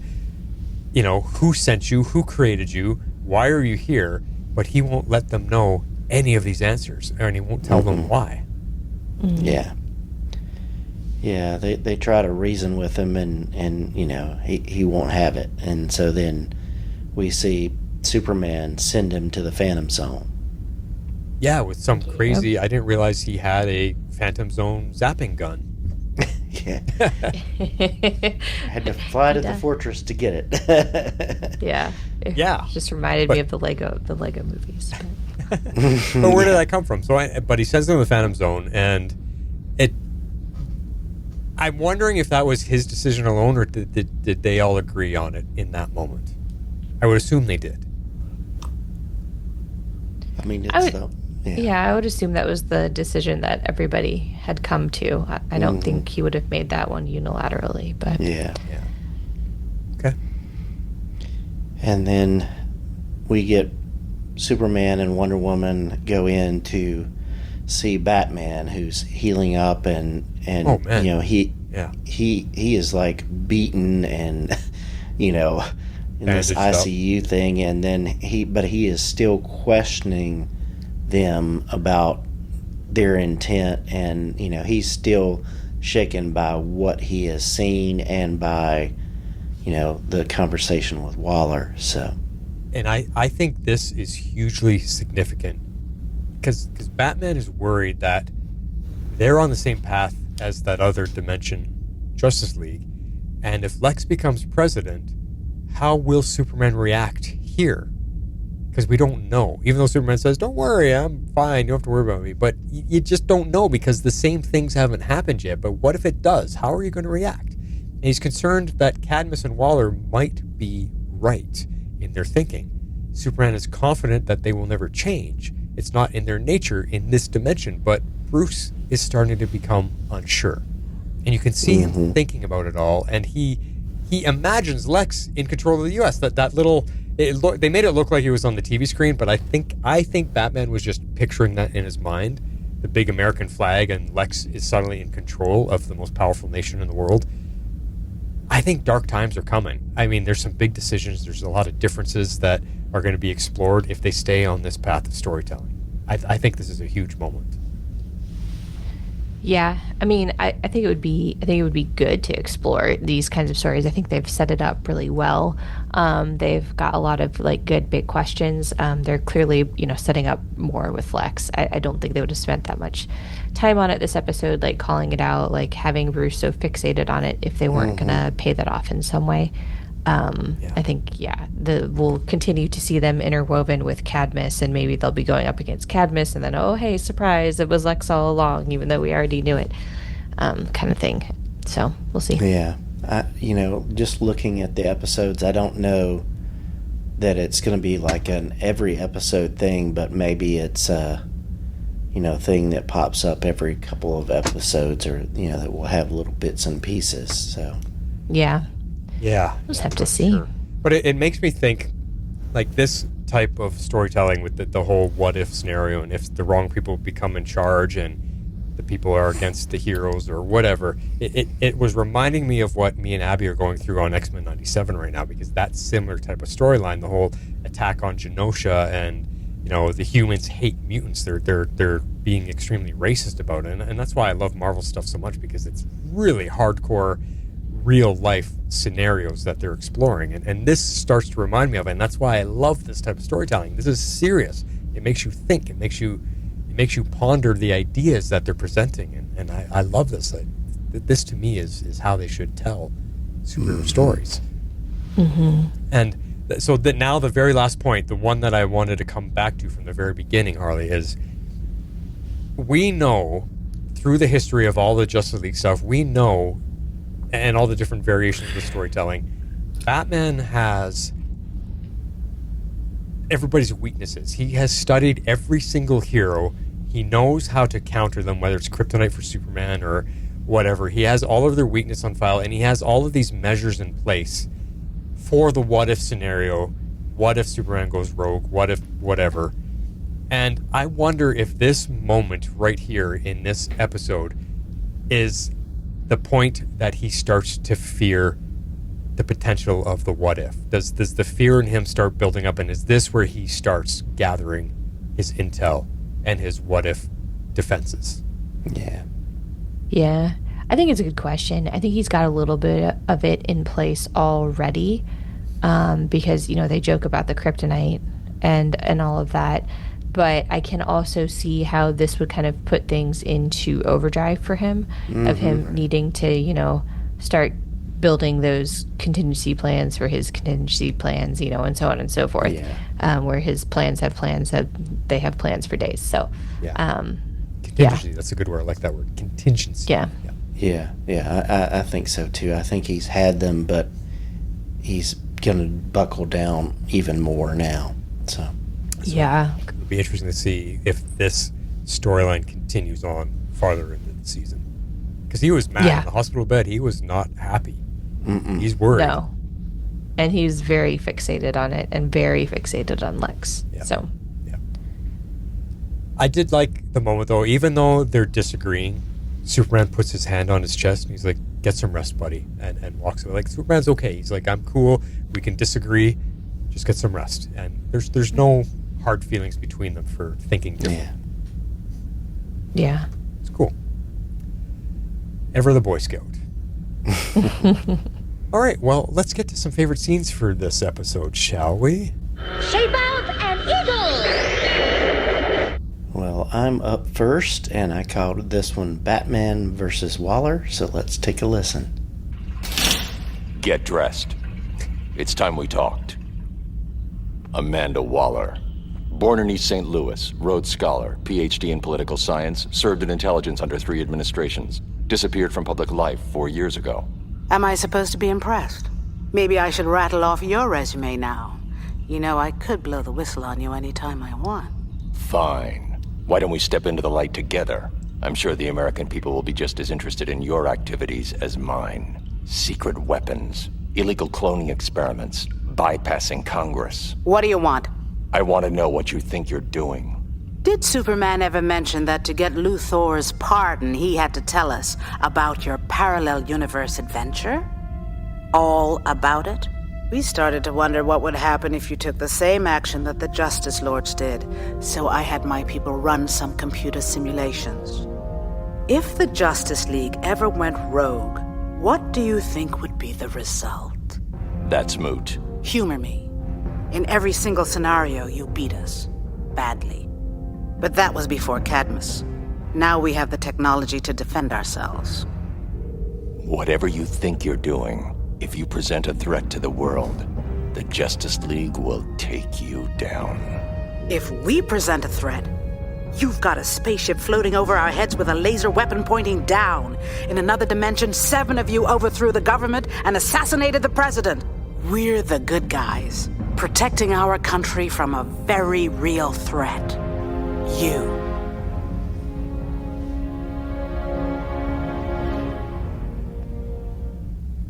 Oh my God, that's intensity right there. Mm-hmm. We will take you down. Yeah, and you know how much that shook Batman up, but you saw her right after that with the phone in her hand, and she's just shaking with like anger and fear that he got that close to her. So yeah, because that, I mean, if anything, that just drives a nail into her point. Look at where you came into my private home, even though I have all this security in place. Yep. You just proved my point that I can't trust you. He doesn't see it that way, but yeah. Yeah. No, he never has. He doesn't care about anybody's privacy. Nope. All right. Well, next up is the one that I told you about. It's what I am seeing when Superman's trying to reason with Doomsday. So here's that one. This is quick. Those eyes.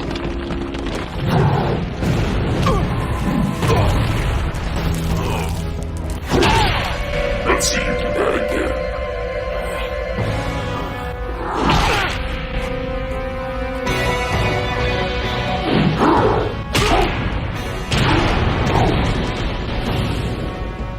I know who you are, but I'm not the one who hurt you. Superman is Superman, and I will kill you. Why? It's what I am. I don't care why. Yeah.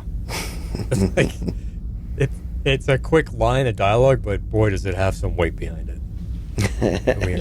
We already discussed all of that, yeah. Whew. All right, Harley. All right, I chose the scene called He'll Never Get There. I don't believe it. It's a nuclear missile, headed straight for San Boquero. And from the spectrograph, its warhead's lined with kryptonite. Can we hit it from up here? No, it's moving too fast. But who fired it? Yes, Mr. President. Call off the missile. How did you get this now? The missile headed for San Boquero. If anyone dies on that island today, I'm coming for you. You do what you have to, and so will I. Eiling! She didn't know. So yeah, I really liked that. I like that, of course, he knows how to get to the secret number that only the president is supposed to have. That absolutely cracked me up. But yet another thing that kind of shook her. But I also love that he could even tell by her reaction, even though he couldn't really see her reaction, that she had nothing to do with what was happening. Yeah. So it's fascinating. Yeah. There are some significant moments in this episode, for sure. And I'm going to throw in a bonus clip. It is the very end of the scene that we just finished talking about when Superman and Wonder Woman are visiting Bruce. Because I think them being at odds with each other is a huge moment. So I wanted to play that too, just to kind of heighten what we were just talking about.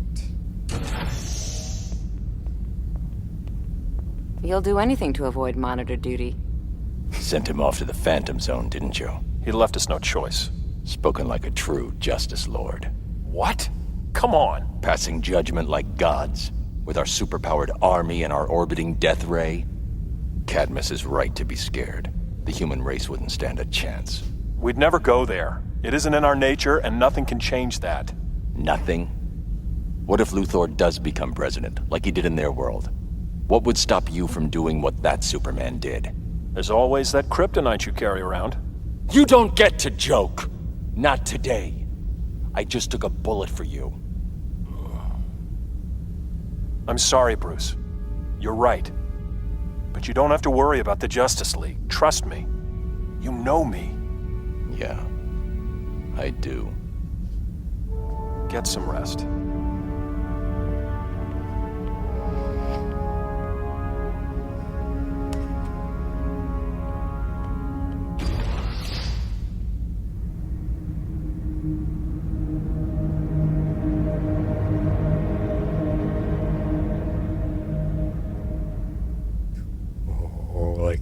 Like this moment is bigger than this cartoon. That is that is a scene you would get on the big screen in one of the movies.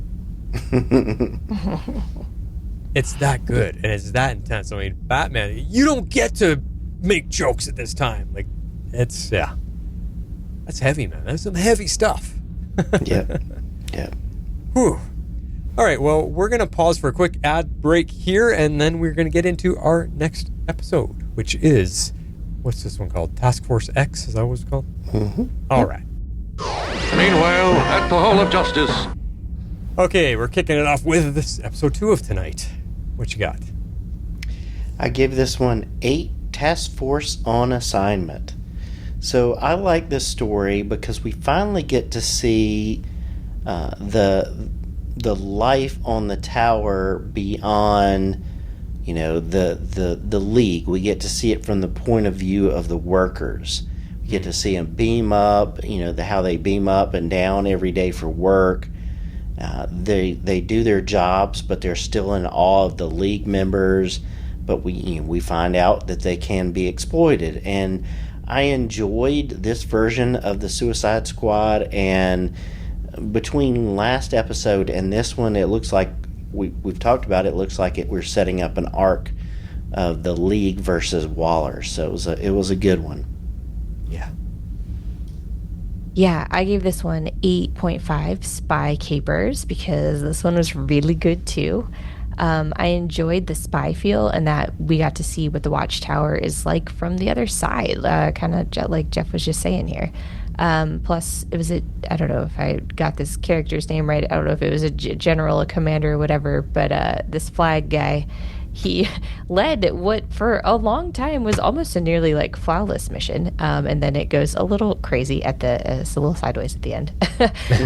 And we also get that reveal that he's really working for Cadmus, which I think we all kind of surmised, but they didn't make it super obvious about that tie-in until the very end. But I do like that because it tied these episodes together very nicely. Yep. Yeah, I'm going 2 for 2 here. 9 Mission Impossible Bond villains. Like, seriously, 2 for 2 back-to-back pretty damn good episodes. This is the type of writing I want for the series, and maybe this is what I was remembering as being so good about these unlimited seasons. Because season 1, I was like, wow, I remember this being way better, so maybe it's season 2 that's stuck in my memory as being really good. I mean, there's some serious stakes being set up here and some serious situations that they have to deal with so much more realistic and believable scenarios that makes it more intriguing instead of childish goofiness. This one was just fun to watch, and we get to see some not-so-known characters get a lot of spotlight in the action, so that was great. Yeah, definitely. Yeah. All right, well, let's get into our discussion for this one. Gathered together from the cosmic reaches of the universe. All right, so I just want to start off right away. Deadshot. Man, his voice sounded familiar. I'm like, damn it, who is that? And of course, it's Michael Rosenbaum doing double duty. He's not voicing the Flash, he's playing Deadshot. Yeah. So that was fun. And then Deadshot's on his way to death row, and he gets saved by Rick Flag, who's played by Firefly Adam Baldwin. Yep. Which is fun. And Rick Flag wants him for a secret task force on a secret mission that is run by Amanda Waller. So yeah. And then we meet a whole bunch of her crew here. So take it away, Jeff. Yeah, so we've got Rick Flag. I think he is actually a commander, maybe, but he's an elite soldier with the government, working with Suicide Squad, and he's like the field commander, and he's the on assignment commander there. We've got Deadshot. Like hold on one second. Is Rick Flag the one that Peacemaker kills in the Suicide Squad movie?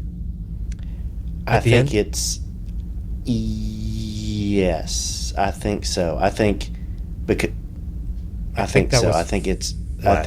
and maybe his because he's junior and then there's senior too. So okay. Yeah. Then we've got Deadshot. He's an assassin with, almost superhuman marksmanship and skill, a Batman villain, and he's pretty famous there. We've got Captain Boomerang, Australian criminal. He's a Flash rogue, and then we've got Clock King. So originally a Green Arrow enemy.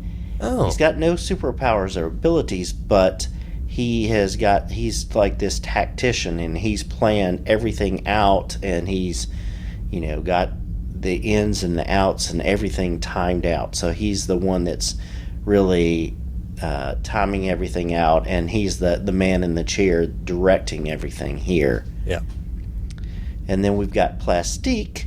who's a Firestorm enemy and a love interest of Captain Atom in the comics. Oh. And here she's just an explosive expert, but evidently later on she actually has explosive abilities, powers in some of the comics. So. Interesting, because when I heard her name, I honestly thought she was going to be some type of stretchy villain.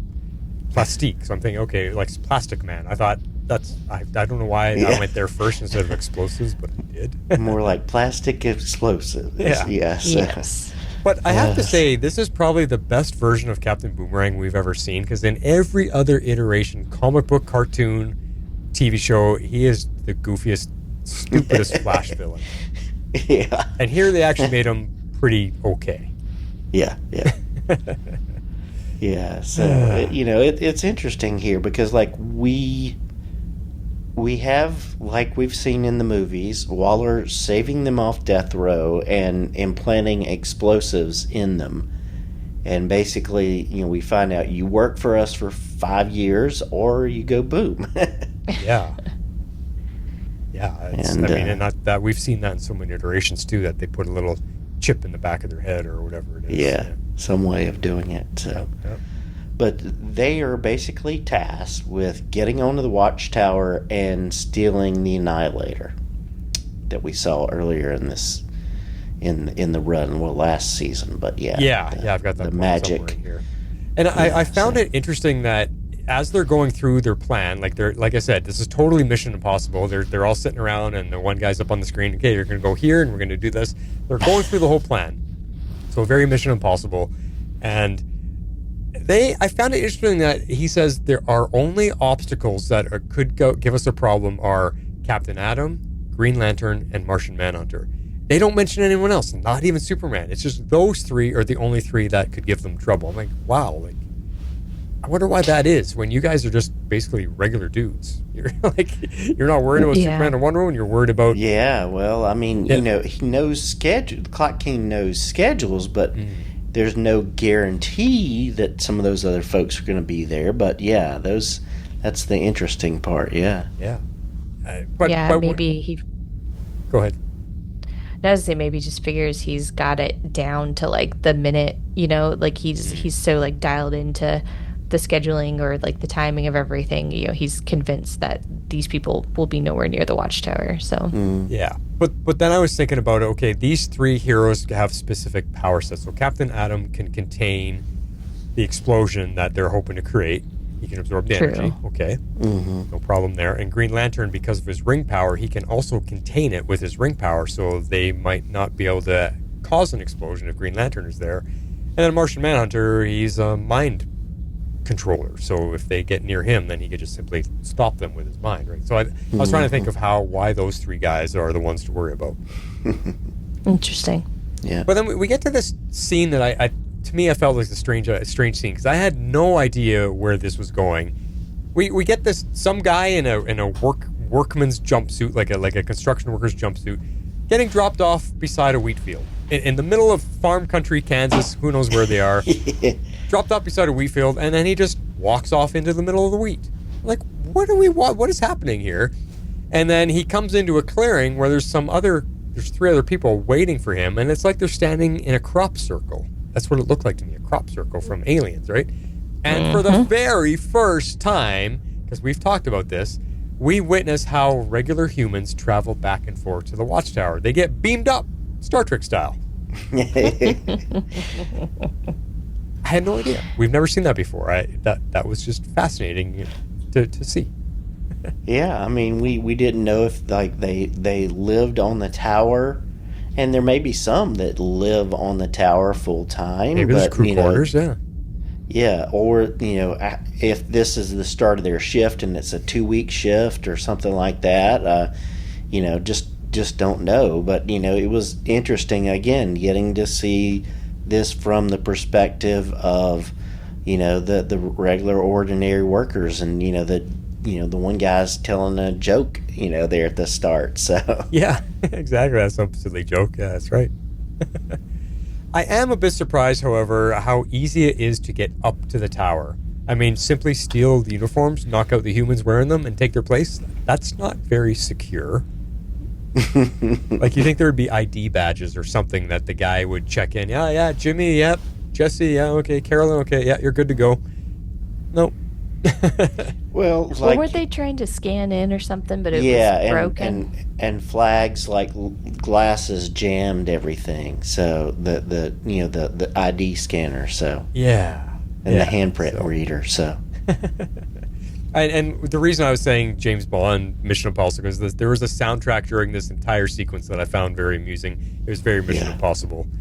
Dun, dun, dun, dun, dun, dun, dun. As they're setting it all up, I was like, I'm having fun. This is fun. Yeah. Well, I think that's why I like this episode. It did feel very like spy caper-esque, and it was fun. Yeah. Exactly. Yeah. All right. So the Clock King has everything timed out down to the second or whatever. So yeah, this is the mission. The Mission Impossible is the tower heist, and he's the one back home at the computer, at the laptops, telling everybody what to do and timing everything out. He's the Benji in the Mission Impossible movies with Tom Cruise. He's the Benji, basically. Last week when we mentioned him, we were wondering what his role would be, what kind of power. Well, who's the Clock King? What does he control time? Like, we had no idea what kind of villain he is. But being the perfect planner is exactly who you want running the mission from behind the scenes, because that's what he's good at. Yep, definitely. Yeah. So they break up into teams, and we get Deadshot and Plastique damaging the reactor to cause an evacuation. I'd be a little worried about blowing up the engine that's keeping a space station floating in orbit myself. I'd be a little concerned about that. There's a lot of things that happened on this space station floating in the middle of space that I was very concerned with as well. Like I was like, there's a lot of... Yeah. Yep. And explosives, gunshot, like all the things. I was like, what? How can they confidently do this and not think this thing is just going to like fall out of orbit onto the Earth, or it's going to explode, or it's going to expel them all into space? Like, or implode. I have serious concerns. Yeah. Oh my God. And then the other team, we've got Captain Boomerang and Flag trying to get into the storage vault where all the enemy gear is stored to try to get to the Annihilator. So. And I thought that you mentioned earlier, I thought that was a nice callback to older episodes when this Annihilator was first introduced in that Wonder Woman story. You know, and yes. So I thought that's a nice callback. But then I also forgot that it feeds on rage. So it was kind of funny when, they're like, you will listen to me and obey my command, and it just stands there, and then so Flag turns around and punches Boomerang, and Boomerang gets all excited and angry. What the heck? And oh yeah, it feeds on, because that's what wakes the machine up. It feeds on rage. That took me a minute to get that figured out. I was like, why is it not doing anything? I did find it kind of ingenious when they're disguised as regular tower workers, and Deadshot and Plastique are running, because after they set off the explosions, everybody's running to get out of there, the evacuation's in place, but they get trapped. They don't get through a door in time before it seals up shut. And Captain Atom is there, and he lifts the door and helps them escape, and he has no clue that they just caused the explosion everybody's running from. I thought that's actually a pretty ingenious plan. Yeah. They got saved lucky on that one, so. Yeah. But then I laughed again when they finally catch up to Flag and Boomerang, who weren't running at all, and they catch up to him, and they're totally winded, huffing and puffing. Flag just is like, hurry up, double time to the exit, let's go, and he takes off running, and they're both sitting there like they're gassed. Yeah. I just laughed. He was all about trying to keep the team together, but then he was struggling with the timetables of everything, and it was flawless for a while, but it didn't go off without a hitch there. No, right. This is funny. So they're making their way to the main deck, and they're on their way out, and they get stopped by Shining Knight, who we met in Stargirl, and we've got Vigilante, this old West style hero with the 6 shooters and that kind of stuff. And then we've got Atom Smasher, who is a powerhouse, and he can control his height and like his density too, can't he? Yeah, exactly. Mm. Yeah. Yeah, I wouldn't use the word stop them in that moment. Maybe slowed them down. Maybe interrupted them. Maybe trip them up. But man, you know what? Tell me if you guys felt this. When you see it's Vigilante, the Shining Knight, and Atom Smasher, your first reaction is, what a weird group to throw in here. Like, it's weird because of their power sets, and it's weird because they just don't mix well together. Like, what an odd choice to have to put these three together. Did you guys feel that? Was that your first reaction? Like, yes, a little bit, but they're also more JSA characters. Okay. Yeah, that's true. Atom Smasher is like a second generation one, and Shining Knight is a first gen one, and I think Vigilante 2 maybe.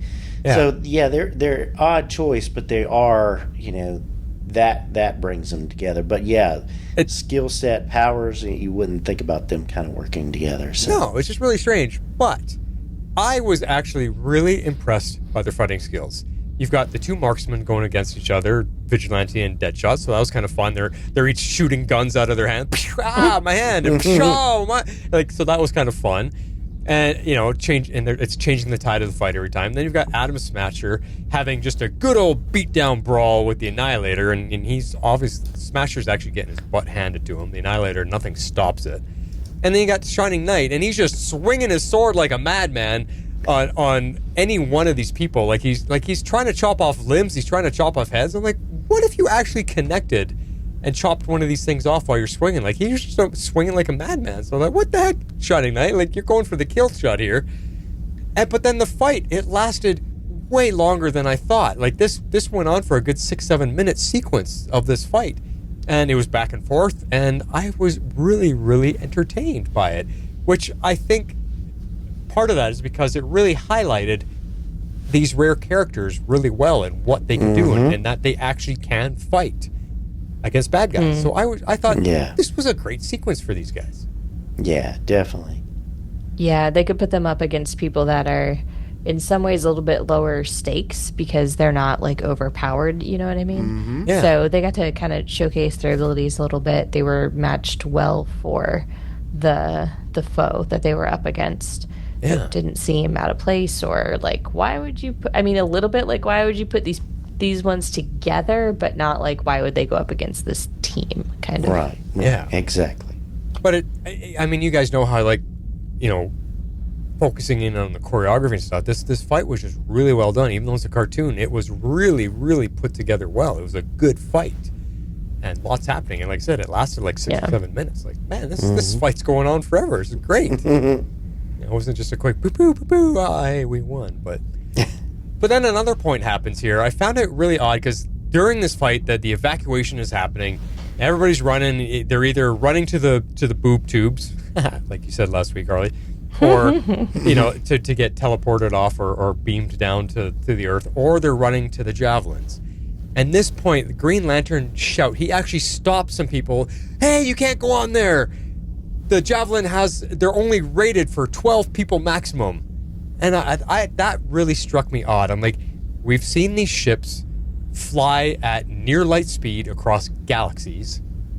We've seen them dive, like a missile to save. Like, how do they only support 12 people? Like, they can't handle flying with 30 people on board? I found that really an odd thing to say. Maybe it's more about space than, the capabilities, the flight capabilities, because of the cargo space and that kind of stuff. Life support, I don't know. I guess, but in an emergency situation, you sit on each other's laps. I don't know. It could be the weight. You got to be careful about weight and aircraft and such. Well, and that's why I said that if it can fly at near light speed, I wouldn't think weight would be much of an issue. But maybe if it's too heavy, the engines can't ignite. Yeah, I don't know. It was just weird. Only 12 people. Maybe if you said, it can only fit 40 people, I was like, okay, that's a good limit. But 12, Makes them sound really small. I mean, they are kind of small, though, aren't they? Yeah. I don't know. Anyway. Yeah. So Taskforce X makes it to the bridge, but Manhunter is there to stop them, and it was very impressive. I mean, he does get an assist with Captain Atom, after he stopped the tower from exploding, but it was just really impressive to see Manhunter use all these different skills and abilities to take them down. Yeah, because we see him go, ethereal, so things go through him. We see him turn into his dragon form for a moment there. But there's an instant here, like he takes them all down just about. But there's a moment here that really dropped my jaw to the ground, and I didn't quite understand. The Annihilator actually gets a hold of Martian Manhunter, and he rips him in half. Mm-hmm. Like actually rips him in half. And I thought, is that real? Did we just see him get torn in half? How does Manhunter survive that? How does he reform out? I'm so confused in that moment. He got ripped in half, and we saw the whole thing. I don't understand. Any explanations? Any theories? How can he survive being ripped in half? I don't have an explanation. My only theory is that it has to do with his shape-shifting abilities. Yeah. That's all I got. Yeah, I mean, it really surprised me. I don't know. I was like, okay. That was a new one for me. Is he like... How can you... Well, because he reforms and he just rises up from the floor again later, but fully formed. Yeah. I don't know. I don't know. That was crazy to me. I got nothing. And then another scene, I get that Plastique, Atom Smasher is knocked out cold on the ground, and Plastique sees that they're losing the fight, and she goes over to Atom Smasher and she holds an explosive disc over, she pries open his mouth and holds it over his mouth as if she's going to drop it in, threatening to blow his head off. And I just man, this team means business. And this episode, maybe rethink this episode, there's a lot of violence happening. Yeah, it was really very violent. Yeah, very adult themes are happening in this episode. And I was like, wow, that's crazy. You're threatening to blow a guy's head off. This isn't for kids right now. No. Yeah, it was a little intense there. Yeah. But it doesn't always feel it because it's, like a cartoon, and they try to make it more lighthearted in some ways with jokes and stuff. But yeah. Yeah. And we see here Deadshot, basically sacrificing Plastique to escape and, deliver the Eradicator to Waller. I mean, he blows up the bomb and, in order for them to escape, so. You said Eradicator. Are you meaning the robot? Sorry. Annihilator. Oh, sorry. okay. I was like, which weapon are you talking about? I forgot to change that one. I was calling it the Marvel one. Gotcha. Oh, whoops. Yeah, which is the one from Thor, I think. From Thor, so. yeah. Yeah. All right. Well, I mean, again, copying each other, right? They're almost the same thing. Yeah, but like you're saying, X-Force, typical villain crew, they easily discard the members if one of their team, if it means their chance to escape, they'll sacrifice somebody and they don't think twice about it. It's typical villain crews. That's where they always are. Mm-hmm, mm-hmm. Yeah, but Flag was really mad that they left Plastique behind. That's true. That's true. He was really, really unhappy that happened. Yeah. Yeah, that's true. And then when they get back down there, when the mission's finished, Deadshot's like, all right, well, I'm done. Good luck. Thanks for freeing me. I'm out of here. And he gets informed by Flag, guess what, buddy? You're stuck in this for 5 years. If you're lucky enough to survive the next 5 years, you don't get out of this contract until you're done your time. Yeah. Mm-hmm. Yeah. So, and that reminds us, oh yeah, he's got a bomb in his head. So. Yeah. That's right. He's and Flag's the only one that doesn't. He's doing it because he's loyal. So, but everybody else does. So, yeah. Yep. So, we find out, we're back on the tower, that Waller got to one of the staff members and that this guy fed her all the information. And we get this scene of, them talking about stuff, and now can they really trust anyone? Martian Manhunter brings it up. It's like, can we really trust anyone now? This is actually very bad when you think about it, because when the camera pulls back, you see how many people there are working there. Like, you see 15, 20 people, and the realization sinks in that this can happen again. They can get to, there's probably hundreds of people that work there, and they can get to any one of them. Put just regular Joe from the electrical room. He's got a wife and kid. They nab his kid and say, we're going to kill your kid unless you do this for us. It can easily happen again. And that sinks in. And so now what does the League do? Fire everybody? Implant chips in their head maybe to safeguard the information or any attempt at getting it out of them somehow? Like, I don't know. What does the League do from here? I feel like they have to at least try to scale back a little bit just to cut back on the amount of people that have access to them in that environment. I don't know, stricter security measures, they've got to do something. I mean, you can't end on a scene like that and not have them do something about it. Yeah, but I mean, between these two episodes, we have Cadmus and Waller causing them to question themselves as heroes, and now those people who are supporting them on the station. So they're being hit, at all angles. It's like, we can't trust each other. We can't trust our staff. So, like, it's really hitting home here. So. Yep. So again, some heavy themes being presented that I have a feeling it's going to carry through the rest of the season. Because why would they set this up in a 2-episode sort of connected arc if it's not something they're going to keep going?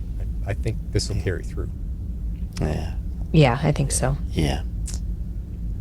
Good stuff. Very, very heavy episodes. Serious, dramatic, and the kind of stuff that I like. So really excited about those two. We're going to pause for our second ad break because this is an extra long episode, and we come back with our favorite scenes for this episode. Shape out an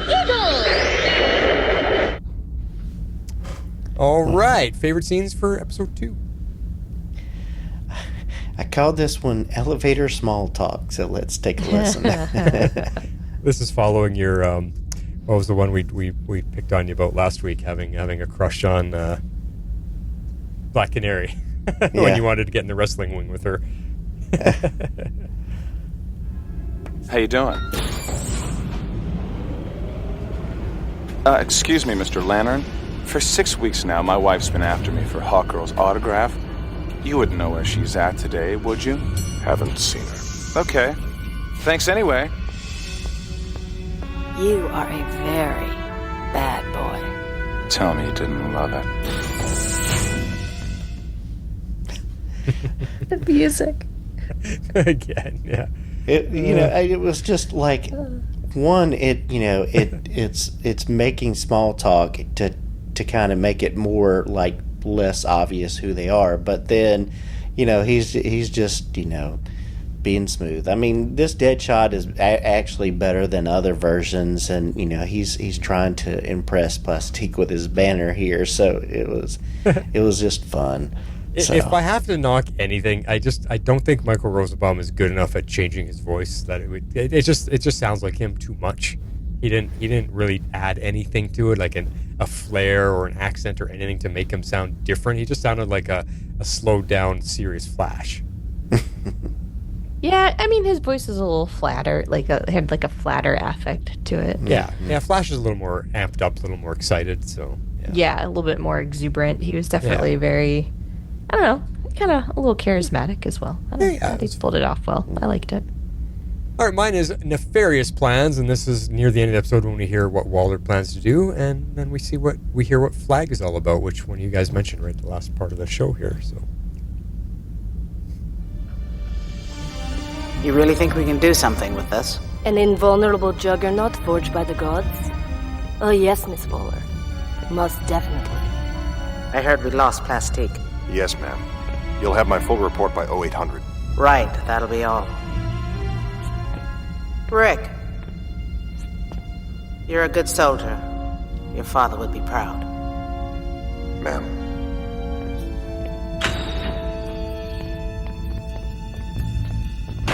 Most fun I've had since my last root canal. Well, gang, guess I'll be saying... Dream on, dirtbag. 5 years. You sign up for missions like this for 5 years. If you survive, then you go free. You don't like it, there's a nice warm seat waiting for you back at Bell Rev Correctional. Tell me, Colonel, what's Waller got on you? Not a thing. Some of us don't have to be blackmailed into serving their country.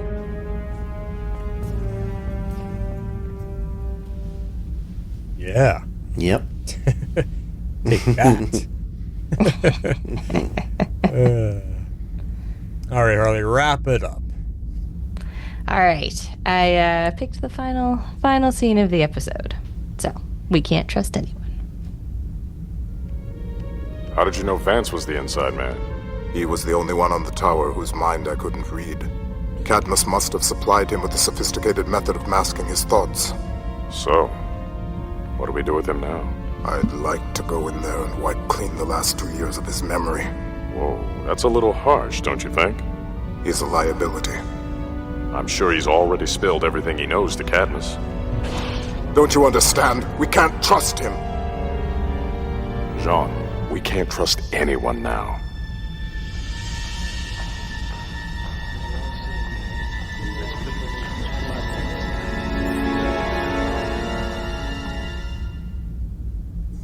That's where they leave you hanging, man. Yeah. I know. That's what I'm saying. Yeah. Serious stuff. This is what I like. You're on the edge of your seat and you're, oh man, heavy stuff. Good scenes all the way through. So if you would like to support the show, you guys know what to do.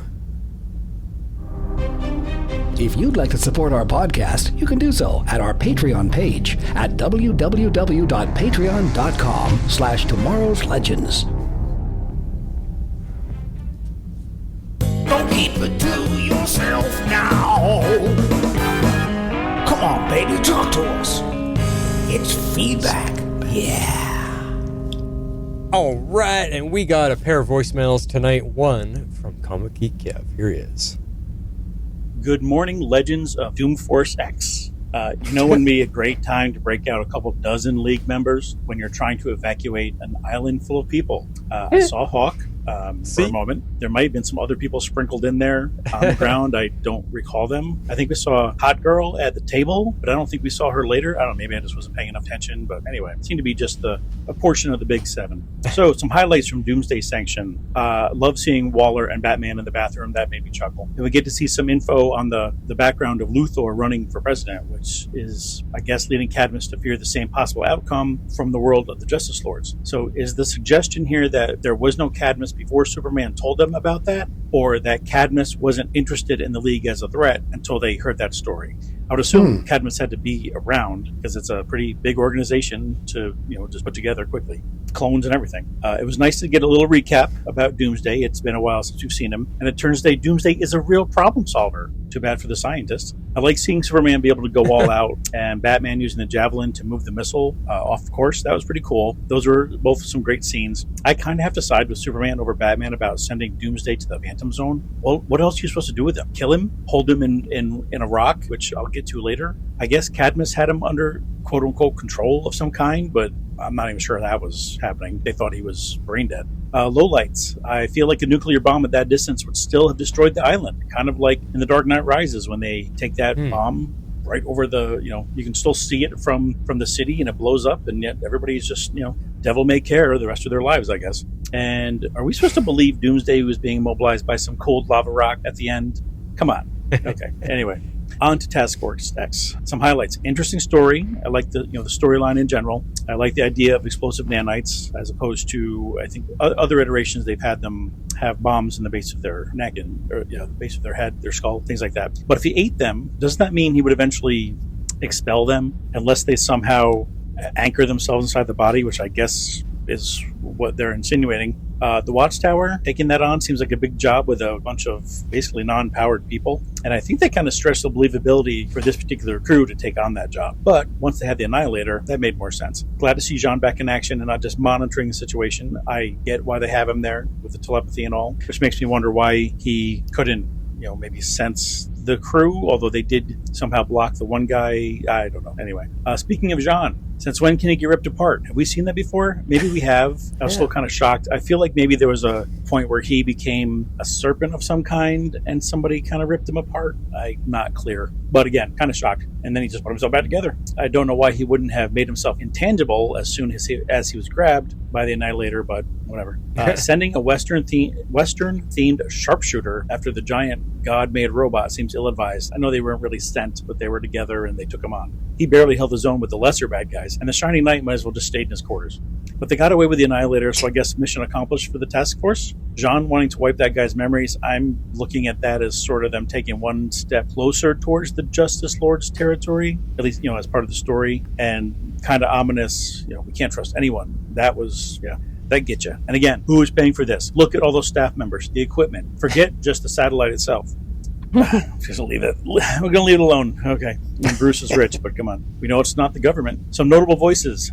Doomsday Sanction had, I think, the standard talents. I didn't catch anybody extra there. The next episode, as soon as I heard Deadshot speak, I assumed we would not be seeing Flash this episode. You could definitely tell it was Rosenbaum, but mannerisms were totally different. Adam Baldwin from Dragonfly and Chuck, I assume that was Flag, unless there's another Adam Baldwin. Juliet Landau is Buffy, or from Buffy, as Plastique. Alan Rations of Law & Order, and a whole slew of shows and movies over the course of decades as Clock King. Just died not that long ago, I believe. Chris Cox is Captain Adam, who I'm pretty sure has done that voice before, but he was not the first. That was George, I can't think of his last name, the guy from CSI, I believe. And CCH Pounder back as Waller. What a distinctive voice that is. No one's missing that one. So I'm giving Doomsday Sanction 9 out of 10 all-out brawls, and Taskforce X 8 out of 10 indigestible nanites. I don't think Tums is going to do anything for that. So until next time, this is Comic Geek Kev, turning the page.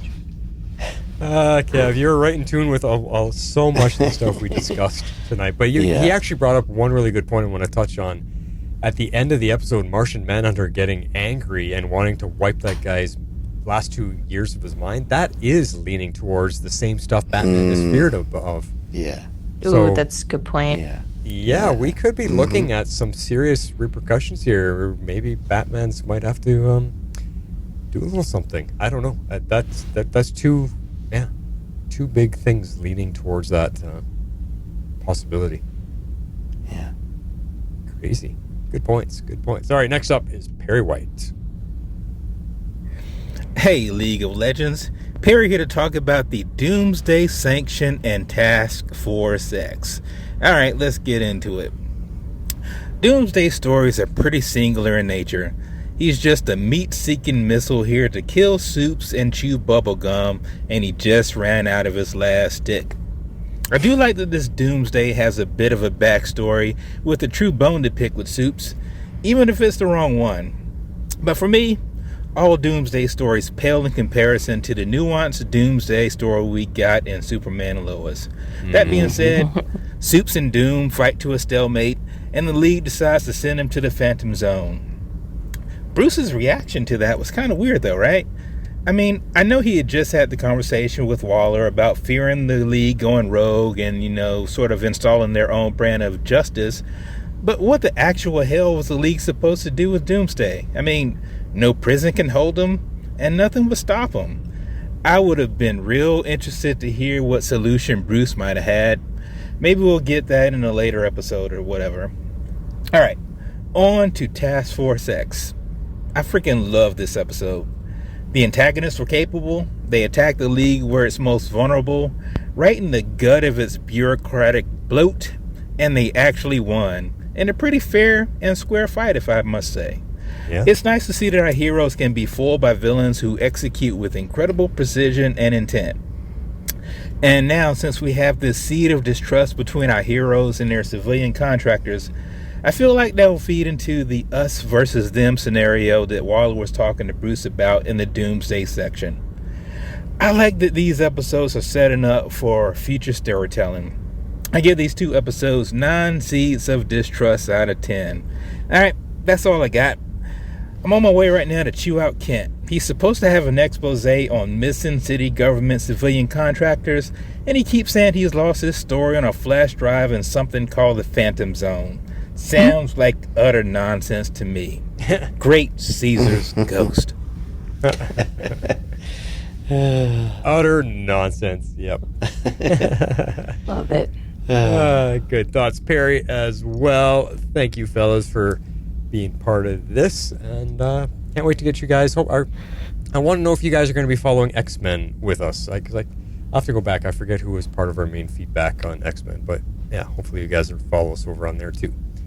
That would be great. So if you would like to be part of our show like these fine fellas, here's how you do that. If you would like to be a part of the show, you can send in your feedback to tomorrowslegendspodcast@gmail.com. You can also reach us on Twitter at Tomorrow's Legends. We'd love you to join our Facebook page at facebook.com/groups/Tomorrow's Legends and become part of the community.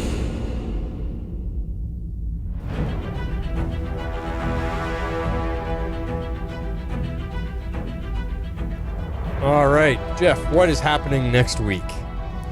Well, next week we're taking a break for Canada Day and July 4th.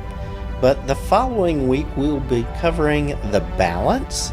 And in that episode, to help her magic superhero friends, the god Hermes sends Wonder Woman on a mission to help free Hades from the clutches of Felix Faust. And the other episode is Double Date. Seeking to avenge her parents, the death of her parents, the Huntress enlists the Question in tracking down Stephen Mandragola, a mobster in protective custody and being guarded by Green Arrow and Black Canary. Wow, okay, so a Huntress-focused episode. That'll be interesting. Yeah. Interesting. And the other one does feature, looking at the image there, does feature the Annihilator and Tala, so that'll be a little bit of a continuation. So more continuation. Nice. I like it. Yep. Okay. All right, they're tying them together. Yeah. I mean, as soon as you say it's called Double Date, that sounds like it's going to be a silly episode to me, but maybe it's not. I mean, we're going to get probably more Green Arrow and Black Canary flirting. That's probably why. And maybe Huntress in the Question. I don't know. Maybe there's something going on there. Who knows? Maybe that's why Double Date. But how can you be attracted to the Question? He has no face. I don't know. I don't get it. But anyway, awesome stuff, guys. This is a good episode. We had two really good ones back to back, and this is our first time we've been over 2 hours on a Justice League show. So good stuff. Loved it. Good discussion. So everybody have a good weekend and then a good rest of the week off. I actually didn't realize we are coming up to, because Canada Day, I think it's friggin' Wednesday. It is. Yeah, Wednesday. So I have a day off in the middle of the week. I hate that. I go to work Monday, Tuesday, get a day off, go back to work Thursday and Friday. Come on. Just give us the last 3 days off, would you? That's so hard to go back to work after having a holiday. Yep. No, fine. What is your guys, like, July 1st is yours, right?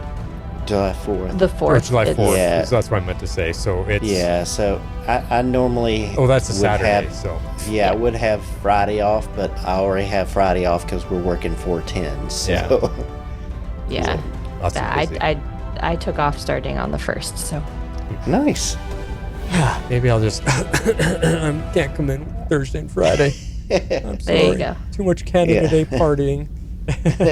Won't tell them that part. Yeah. I mean, Canada, basically you go to the parade, you watch the parade, then there's fireworks at night, and then it's done. Like, there's not much that goes on. It's not a big holiday. It's the same here. Although it is a big one for us this year. But 250. Anyway. Yeah. 250? 250. The U.S., yeah. Well, I have no idea how old Canada is turning right now. That's an interesting question. How old is Canada? Let's have a guess. How old do you think it is?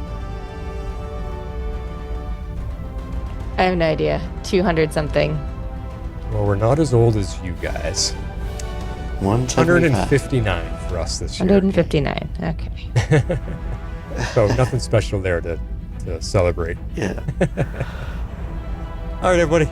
That is it for us. Like I said, have a good week off. Enjoy your statutory holidays, and we'll talk to you in a little while. This is The Flash, signing off. And this is Harley Quinn. I'm out. This is X-Force 11. So say we all. Tomorrow's Legends is not affiliated with CBS, Warner Brothers, HBO, or the CW. We're a fan-made podcast for entertainment purposes only and are part of the Cybercast Network. Be sure to check out our partner shows, The Mandalore and Dive into DC, covering your favorite Star Wars and DC Comics properties. Thanks for listening.